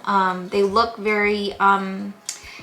unsuspecting in terms of the strength of them, but they are very sturdy. They're holding up my Hoya abovata like a champ, and I need coffee because I am fading fast. So with that said, let's just get started. I think I'm gonna start with my Hoya New Guinea Ghost. I feel like I haven't done like a repot in chat in so long. I can't remember the last one that I did. I think it was was it the repot in chat or no, I don't remember. I really don't remember. I'm hoping I don't break this little root that is coming out of one of these drainage holes. Don't screw this up, Sherman. I've got one chance here. So I'm gonna loosen this up with something else other than my finger. Ow. Oh, it spilled. No. I'm gonna use my new scraper from Lauren to remove this guy from the vessel carefully.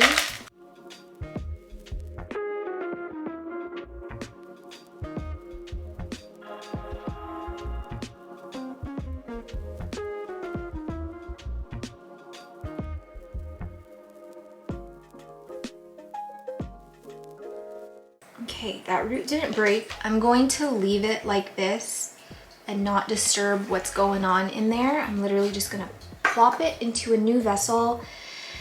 And I think I said, wait, this one was for the Pink Princess.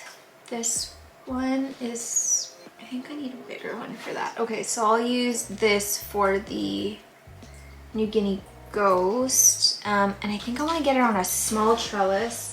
Maybe like this one here. So perfection. I am just rolling around like crazy. Okay, so new pond. Awkward angle for me, better angle for you. Let's just do it. I'm so small. I need to lift my chair up. I look like a little gremlin. Whoa. I'm gonna cut a little bit of my head off, but that's okay. So let's use the scooper. And for those of you guys wondering, this is my most frequently asked questions. I get all of my vessels, my glassware at thrift stores. You can find them at places like IKEA, HomeSense, Target, Walmart, but they are going to be they're going to be exponentially more expensive. So I always thrift it. Please fit. Too small. Why does this look like musty and dusty? Oh well, okay. Oh my gosh.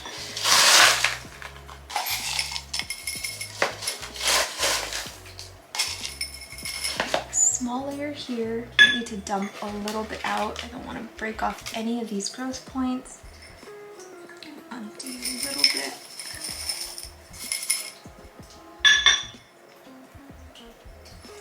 Perfect. And then get my trellis in. I don't know if you guys can tell how nervous I am. doesn't look right here. The angle. No, I think it's fine. Is it fine? I don't know what to do. Okay. Like that. I feel like that makes a little bit more sense. God, please don't break. This new leaf is so delicate and flimsy and soft. I refuse to break this on camera. I refuse. Okay, let's just leave it like that. Sherman. I hate working with wet pon. It's so hard to like pour it in.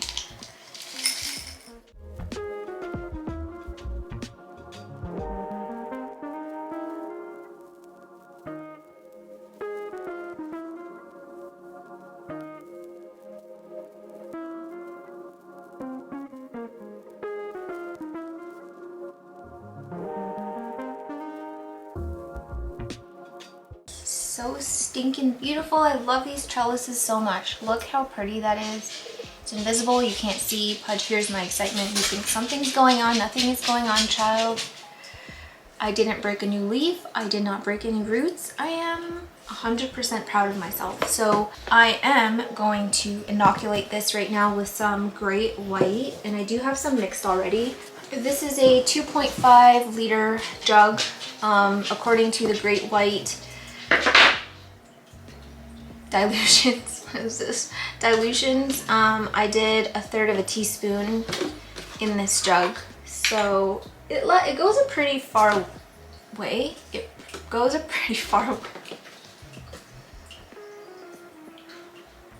It goes a pretty long way. I even wouldn't mind diluting it even more. I'm just that kind of person. I like to make my things last a little bit longer. My sister is blowing up my phone because she says that something is wrong with her BeatStar. She's literally flying off the rails right now. She's not okay. So yeah, I have now inoculated it and hopefully she does okay. I'm just gonna stick it back in this cabinet so that she can get established in her new pants. Ugh, that trellis is so pretty. So pretty. On a scale of 1 to 10, how annoying am I right now? Actually, I feel like today I'm pretty tame because I haven't filmed in a while. I'm feeling a little shy. She's not well. I need to go console her. Hold on. Ow. Something's in my eye. It's just so bad. There goes my makeup. Don't care. Don't care. Let's do this Amanda hybrid. It's easier to say Amanda hybrid than what the actual hybrid is. Ethereum magnificum crystallinum crossed with the luxurians. So this one is in tree fern fiber, meaning I need to get it into my tree fern fiber bin. And, oh my god, I keep getting slapped by this Florida Beauty, this big, beautiful, magnificent, delicious, scrumptious, amazing Florida Beauty. Okay. So, let's be very careful. If this thing does not come out of my eye, I'm gonna sue the government. Very carefully. Careful, Sherman, careful. I'm gonna try and get as much of this off as possible. It's definitely easier to remove tree fern fiber, just like soil or pon. It's easier to remove it when it is dry, but when it's dry, I think you have a higher chance of sort of like ripping a root off, because like some of them get really stuck onto there. But like when you have something like sphagnum moss, it is much easier to remove it from being in its root bound state when it's wet versus when it's dry. But like with soil, if you're gonna repot, the ideal time is once it's dried out, because the soil just falls right off. Same with the pond, it just falls right off. When it's wet, it sticks everywhere and it's not fun to work with. If you've never worked with tree fern fiber before, it is not like sphagnum moss.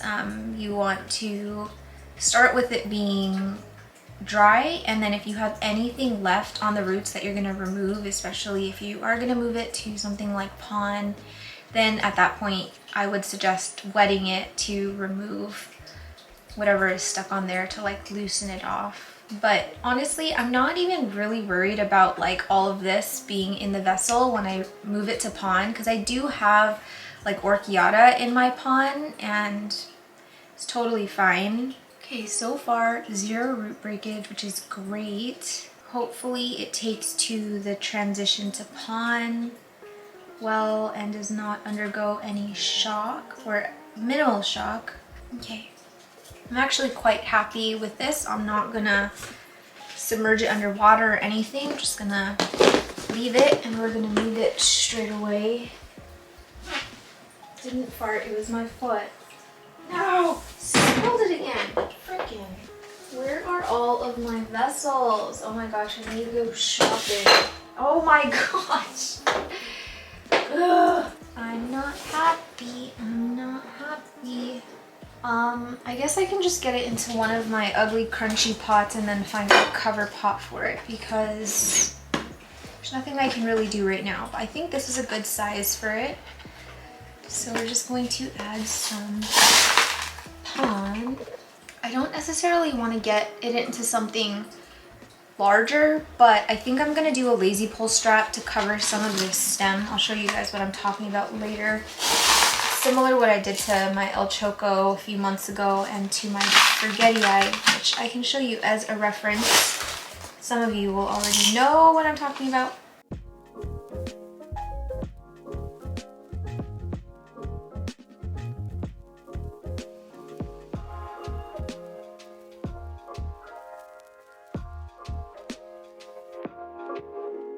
So this is sort of the level that I would like to keep it at, but you can see so much of that stem is still exposed and I have a really good opportunity to root those aerial roots. So I'm gonna get a lazy pull strap and do something similar to what I did with my El Choco earlier in the year. And then if I can, where's that Forgetii?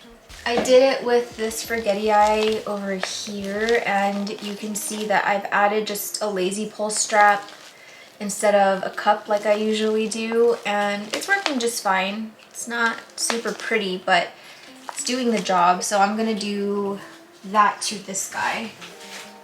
Oh, and look at this new leaf, it's so cute. Oh, my butt, my booty. I'm just eyeballing. I will eventually get a cutter that can cut my straps, but that is not on my priority for expenses right now. And Christmas is coming up, you guys. Why is it so fast? Why do we need to give gifts during Christmas? It's too hard. It's too hard. I can't afford it. There's too many children now. You guys need to stop having children. I'm just kidding. Don't, because I love your children. They're so cute. I think this is a good size. So I literally just make a lazy pull strap and then I hook it on and I sort of just stack it, and then I will add some more substrate.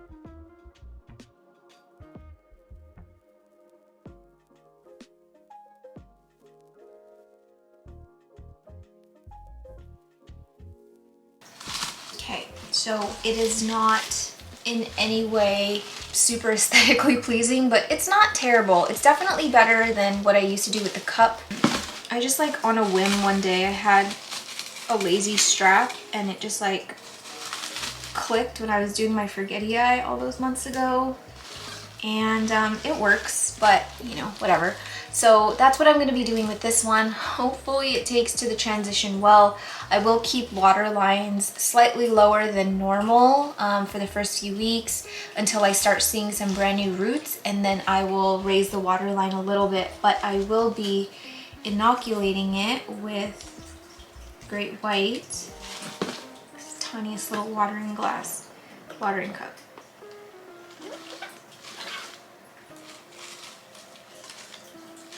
And I'm gonna just keep the water about that low, just for a while. I don't want to shock it too much with having roots just sitting in water immediately. I just want it to be like, okay, these are my new pants, I'm gonna get adjusted, and the second I see some adjustment, then we will go from there. So I'm gonna remove this pond just for a sec because we're gonna work with soil now. Okay, I'm just gonna empty this into here. Oh, I thought that was a spider. Holy guacamole. So I'm actually going to leave this root ball the way it is. And I'm just gonna pluck it, pluck, pluck. It's the opposite of pluck. Plump? No. Plop, plop. That's the word I'm looking for. I'm gonna plop it into a new vessel. And I think I'm just gonna do one of those plastic ones since it's just in my tent. We are going no drainage again. I could probably even do a bigger vessel than this, but the spot I have it in the tent does not allow for a super large vessel. Oh, this one is of all. This one's cracked. Dang it. Let's try this again. And I just do a quick pest inspection, although I don't think I've ever seen spider mites on this one. My tent was pretty contained. I did get a little bit of spider mites in there, like I mentioned with my serpents, but because it was in a tent, it just was so much easier to get them under control. So, oh shit. I wanted to do a pole. I wanted to do one of those climb poles. I just feel like this is a good size. I don't have any moss prepared. I could do tree fern fiber. I've never done a tree fern fiber pole before, and I do have a good amount of it.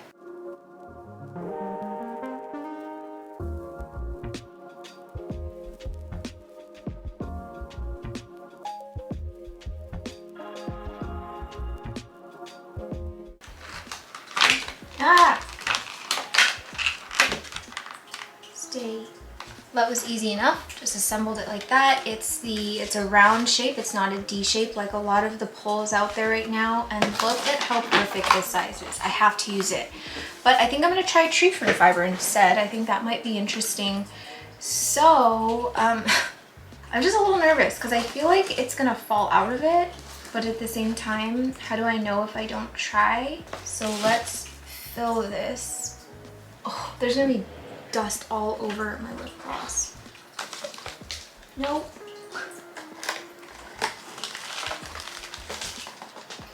Maybe because my scoop is so incredibly large. What is wrong with me? Ah!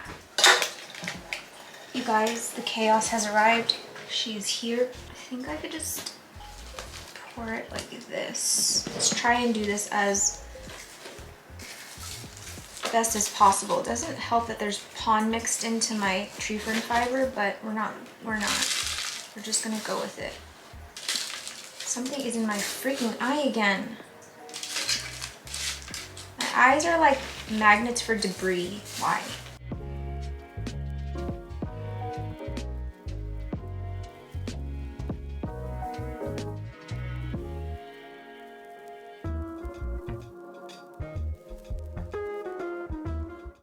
Okay, I'm not gonna fill it all the way because there's no need.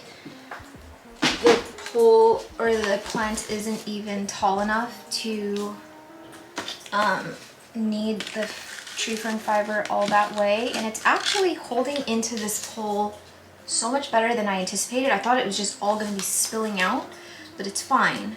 So I think the only thing I'm gonna do is Velcro tie it to the pole so that it's actually kind of touching it. Oh, I did want to release the, oh my god, it's messy. I did want to release this leaf that's stuck in there. So you guys might really not get a good view of it, but we're gonna do it. Okay, I'm just gonna use a dropper to get some water in here.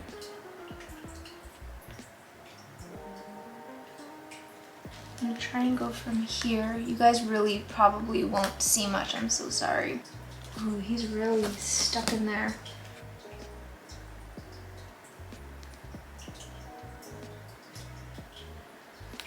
Ah.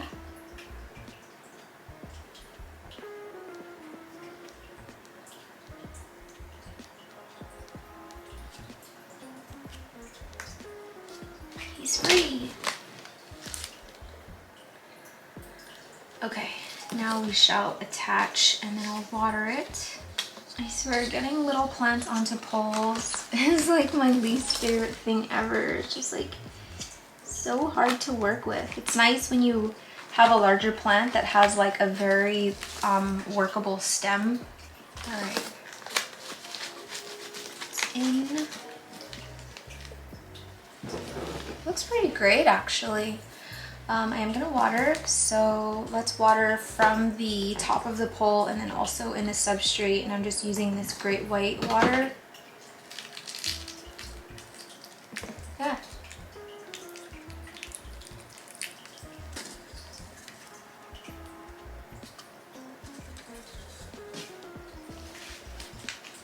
I'm really happy with it actually. I do enjoy this pole. I think it's a great size. I like that it's clear. And now we will just wait and see what happens. I need to fill a little bit in this back pocket. Where's my spoon? Oh.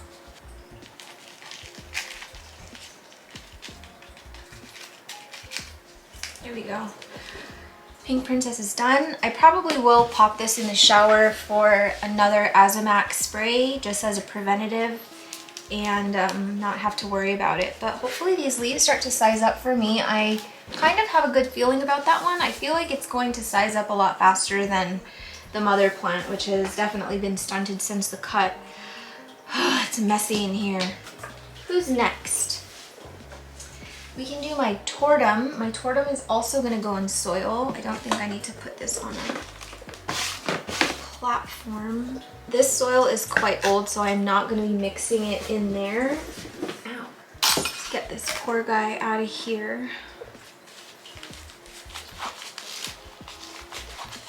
Hopefully I don't break any of these nice, beautiful pink roots in this process. I did just water this one not too long ago, so the soil is gonna be, oh no. I jinxed myself. Besides the root I broke, everything looks really good in here. I'm not gonna loosen too much of this root ball. I'm just gonna try and loosen some of the bottom so that it has some space to sort of branch out and fill in the new vessel, and then I'll try and loosen a little bit of the sides, but I'm gonna keep most of this root ball intact. I think I'm gonna opt for the same vessel, but the largest size. But do I want drainage holes? Not really. I could do landscape fabric, but that's kind of a big giant pain in the booty. As the CEO of my plants, I have made the decision to go with my original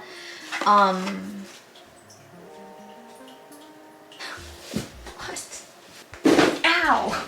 I have decided to go with my original decision of using the same vessel in the larger size, and then I'm just gonna add landscape fabric and not be a lazy son of a bitch.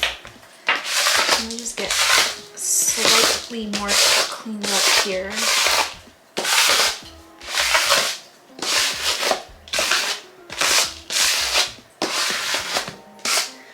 Whew, okay.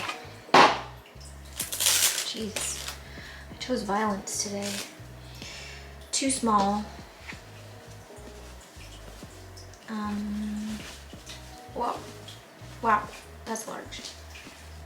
Okay. I'm gonna have to use that one.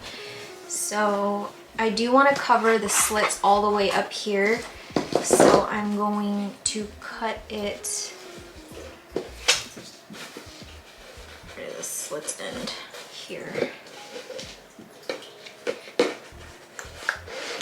I'm just eyeballing, you guys.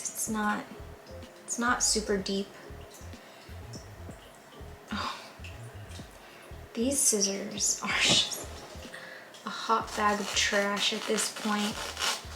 And I think right here, this is a friggin' large piece of, oh wow. And I'm literally just going to shove it in there. As such, This is redonkulous. Okay, whatever. Sometimes it's easier when the landscape fabric is wet, and then I'm literally just gonna like fold it. I don't care. It's not going to affect it truly in any way. I have literally shoved like a ball of landscape fabric into the bottom of a pot and it was totally fine. But this is gonna do just fine. So I'll be able to see a majority of the roots, but not at the bottom. It'd be cool if they made landscape fabric that was like clear. Do they? Okay, we can do this. So I'm going to get some soil here. It's very dry soil.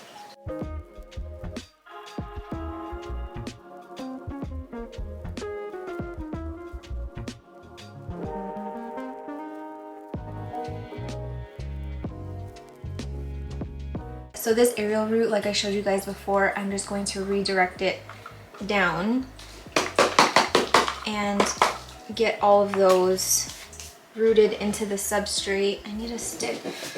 Can I not get up every 2 seconds?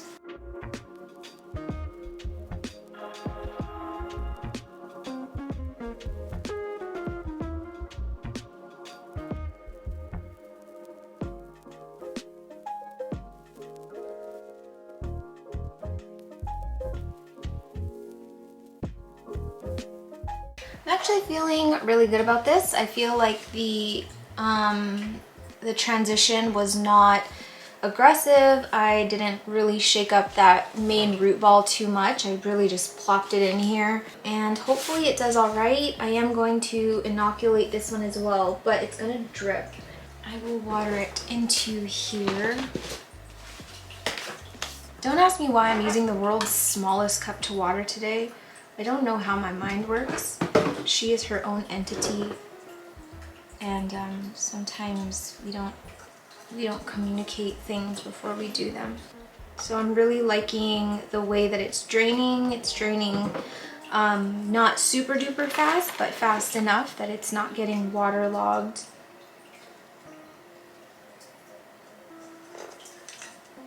If I just had a regular cup, it would have all been watered by now, but I'm using a freaking shot glass.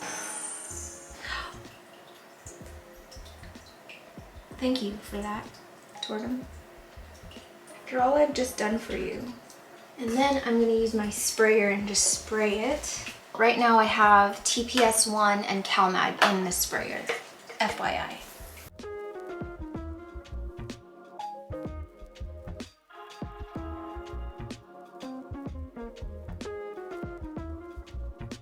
I've had some time to think about my Florida Beauty, and I'm not feeling really great about repotting it, just because so many of these new roots are just so delicate and brand new, and also I just inoculated it and I kind of want to let it do its thing.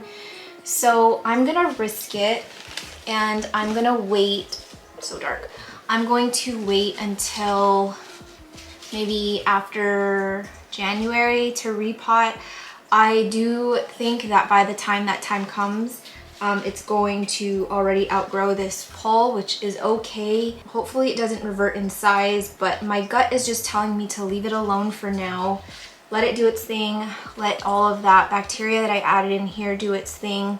And if anything, I can probably just get like a lazy pole sheet over it at some point and try and rig something that can just go on top of the current pole. But I do think that in the meantime I can sort of stake this onto here a little better. Oh my gosh, it's so sticky.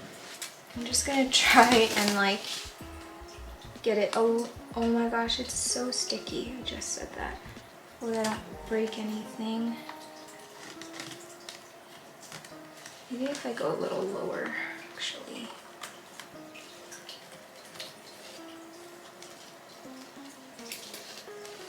I don't even know why this strap is on here. It's not doing anything. Just take that off.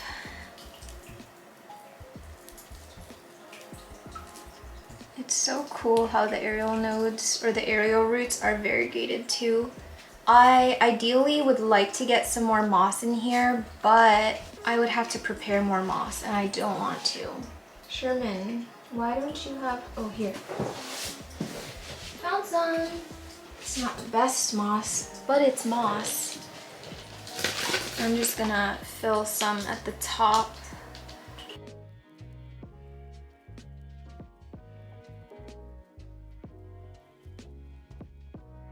I guess I could just keep that strap on to enclose some of that humidity. Okay. Guys, this looks absolutely bananas, but honestly, I did this lazy pole when I wasn't doing the clear poles yet, and at the size that it was at, it made total sense, it was fine. But she's just grown way more than I even had faith in, so that was my fault. But it's gonna be fine, I think. I am just hoping that it does not grow too fast, which is a weird thing to not want for your plant, but that's where we're at. So anyway, yeah. All right guys, so we're down to the second to last one. I'm not gonna be repotting. This thing will not need to be repotted for a long time just because the roots are so hairline, they're so small. It's gonna take forever for this thing to like outgrow this pot, really. If anything, I will maybe at the beginning of next summer use the TPS soil, liquid soil, which is, it contains like a lot of like beneficial bacteria, and it's sort of like a conditioner, like it just like refreshes the soil. So that is what I will do for that later on, but it's totally fine now.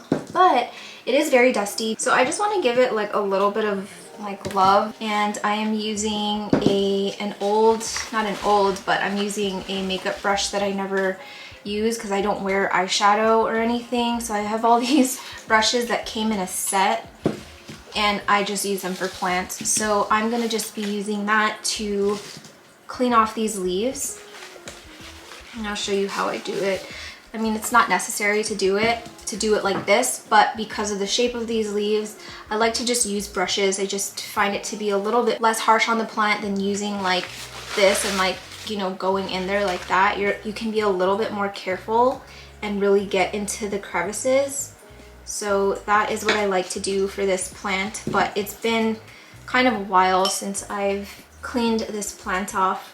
These new leaves are so cute. The CalMag is definitely doing its job because they're coming in like so nicely now, which I'm really happy about. I had never truly appreciated this plant until I saw it on Tyler, his Instagram, your local plant boy.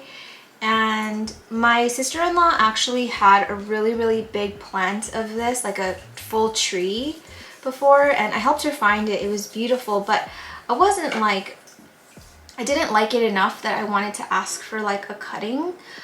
But I think that when I saw his, because it wasn't a tree, it was just like a small plant, I was like, those leaves are actually like so beautiful, like they're so nice. And yeah, I have been influenced 100%. So I feel like I could do like a whole video on plants that I think are like really underrated because they come in like tree form, or they're kind of associated with like the older generation that kept, you know, like corn plants and schefflera plants and dracaena.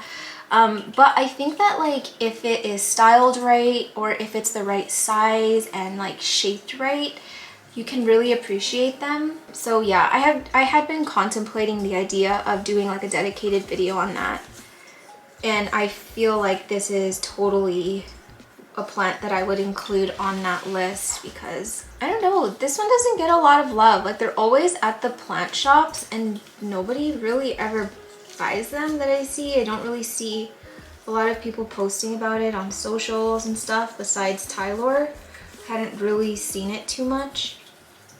And full disclosure, I am not great with ficuses.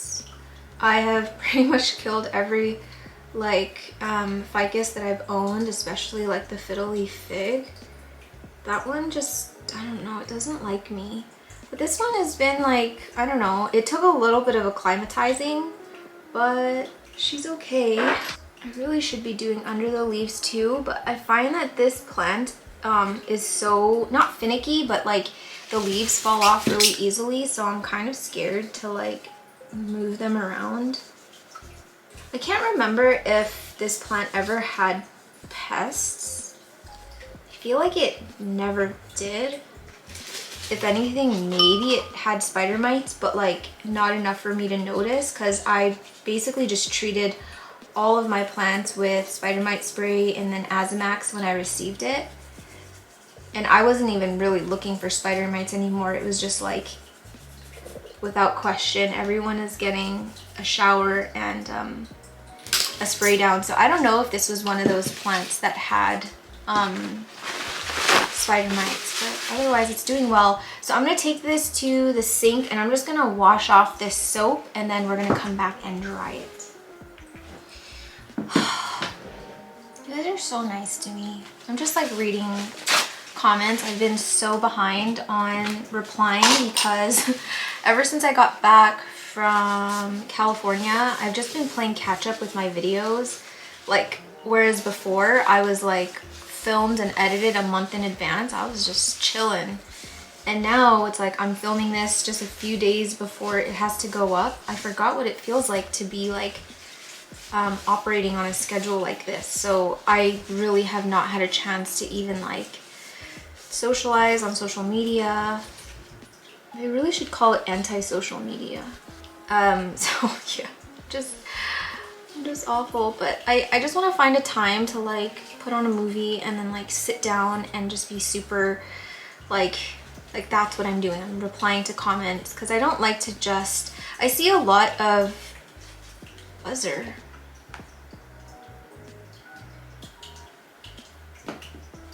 Amazon? I see, and I'm not talking about plant YouTubers, I'm just talking about, you know, like big influencers or just even small ones that I see. I do watch other kinds of videos, not specifically plant related, but you know, someone will leave like a super nice in-depth comment and just like say all these amazing sweet things and share their story, and then they'll just like the comment or just like put an emoji, and I don't know, it makes me sad because I feel like everyone sort of deserves that like personal response. And my sort of outlook on it is I'd rather answer less messages during a time where I am sort of dedicating that time to replying to comments so that they can be like thoughtful and thorough, and I don't really just want to reply with emojis or like the comment. And like, no shade to other YouTubers, especially YouTubers that have like a large following. Like, I totally understand that it's like nearly impossible to keep up with messages. I would rather go about it in a way that maybe is not normal, and like, it's not that I'm ignoring you, it's just I really want to like leave a thorough response and have like an actual conversation and not just like emoji, move on, you know? Man, this thing is so dusty. I probably need to give some TLC to all my plants in my bedroom because it's so like, it's so dusty in there because of that big south-facing window. It just like produces, it's a dust machine. I can see some water stains on here, and someone asked me before how I remove water stains on plants, and honestly I just use lemon water. Like, I squeeze fresh lemon and just add it to like a bowl of water like this, and then I just wipe it down and it comes right off. My black velvet was really stained before, and like they're completely gone. I'm looking at it right now, there's like 0 water stain, so it worked really well. And I was very skeptical about how well it would work on a velvet leaf plant, and it worked like a dream. So I don't have lemon juice right now. I don't even have the one that you like squirt out of a bottle, so I can't do it, but I can see some definite water staining here. But you know, it's, I mean, I don't really pamper my plants to that level where I try and remove water stains unless it's like really bad and it's like a big leaf. But something like this, I'm just I'm not gonna bother, you know. Well, I think he's done. I watered this one not too long ago. I also did inoculate it with great white. And I think this one is gonna make it through the winter just fine. I think hopefully by spring it'll be like a nice, like tall thing. But you know, we don't really know till we get there. I started doing this off camera because I wasn't sure if I wanted to do it, but I think I am. So I'm just gonna be topping this off with some pon. This is my serpents, by the way, if you couldn't tell. And I basically just made a enclosed lazy pole, so there's no opening. It's just wrapped around this stem like this. And then I've used a lazy pole strap to kind of hold it all together. And I think I'm gonna even add one more up at the top just to secure it a little bit more. I'm just doing it like that. And then I'm just gonna fill this entire thing with pon.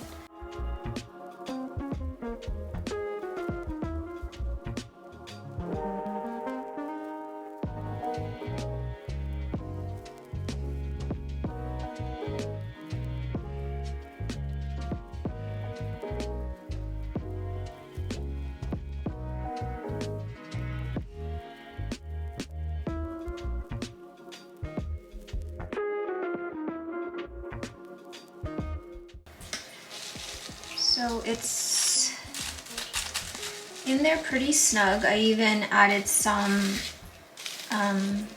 pon onto the sides of the pole to stabilize it more so it doesn't lean. Now I'll be able to essentially start air layering those roots so that I can get it ready for the chop eventually. Not anytime soon, but eventually. And the only other thing I need to do to this one is give it an Azomax spray because I do see a little bit of spider mites, but not nearly as much as before. I am going to add a little bit more water.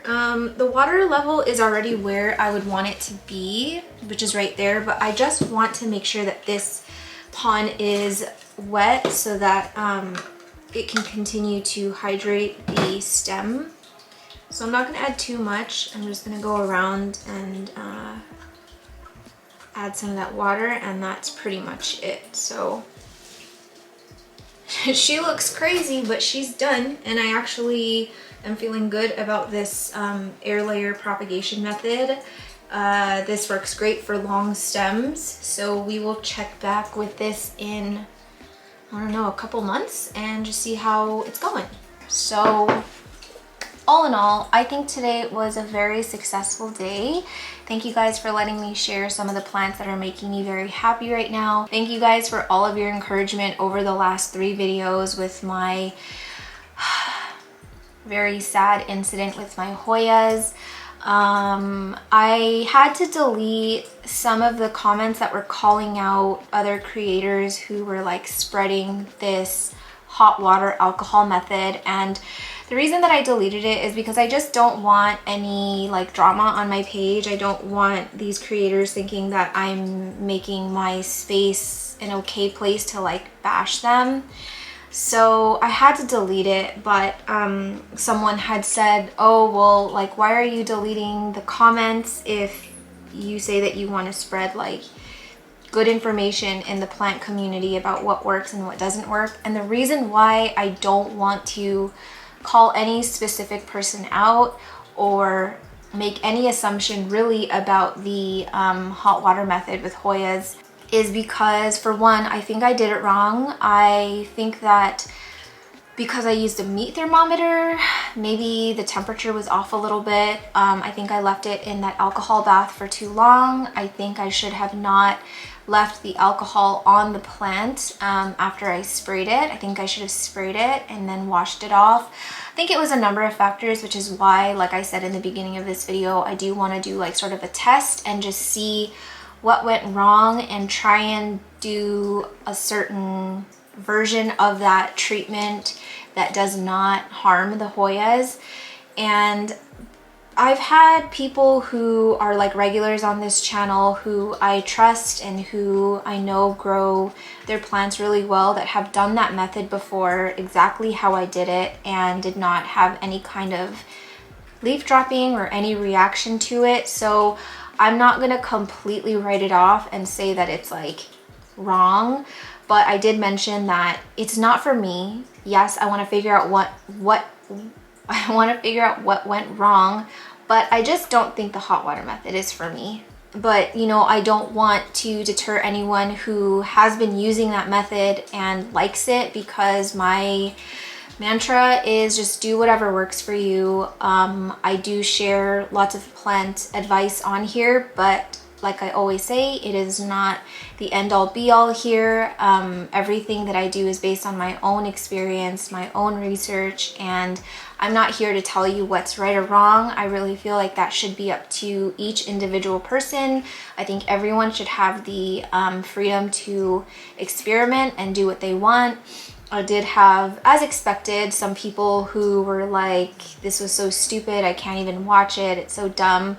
And I am not apologizing for that, because yes, I did lose a lot of Hoyas, but it's not like I didn't take anything from it. I had to learn the hard way, and I don't know, I prefer to learn through experience, so I'm not apologizing for it. I didn't even take the time to reply to those comments. But yeah, they're like 99% of you guys were just so supportive and just talking me through it and making me feel a lot better. So thank you guys so much. I feel like when I take you guys on these wild rehab journeys, I don't know, you guys just let me be free to share my struggles and to share my failures without judgment.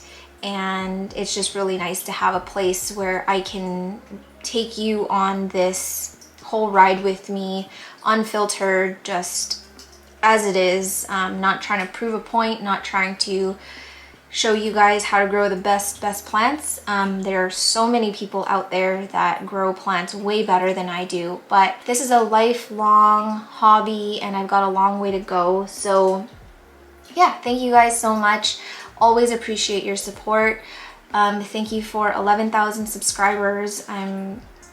Literally, I can't even like wrap my mind around it. We also hit 1.1 million views.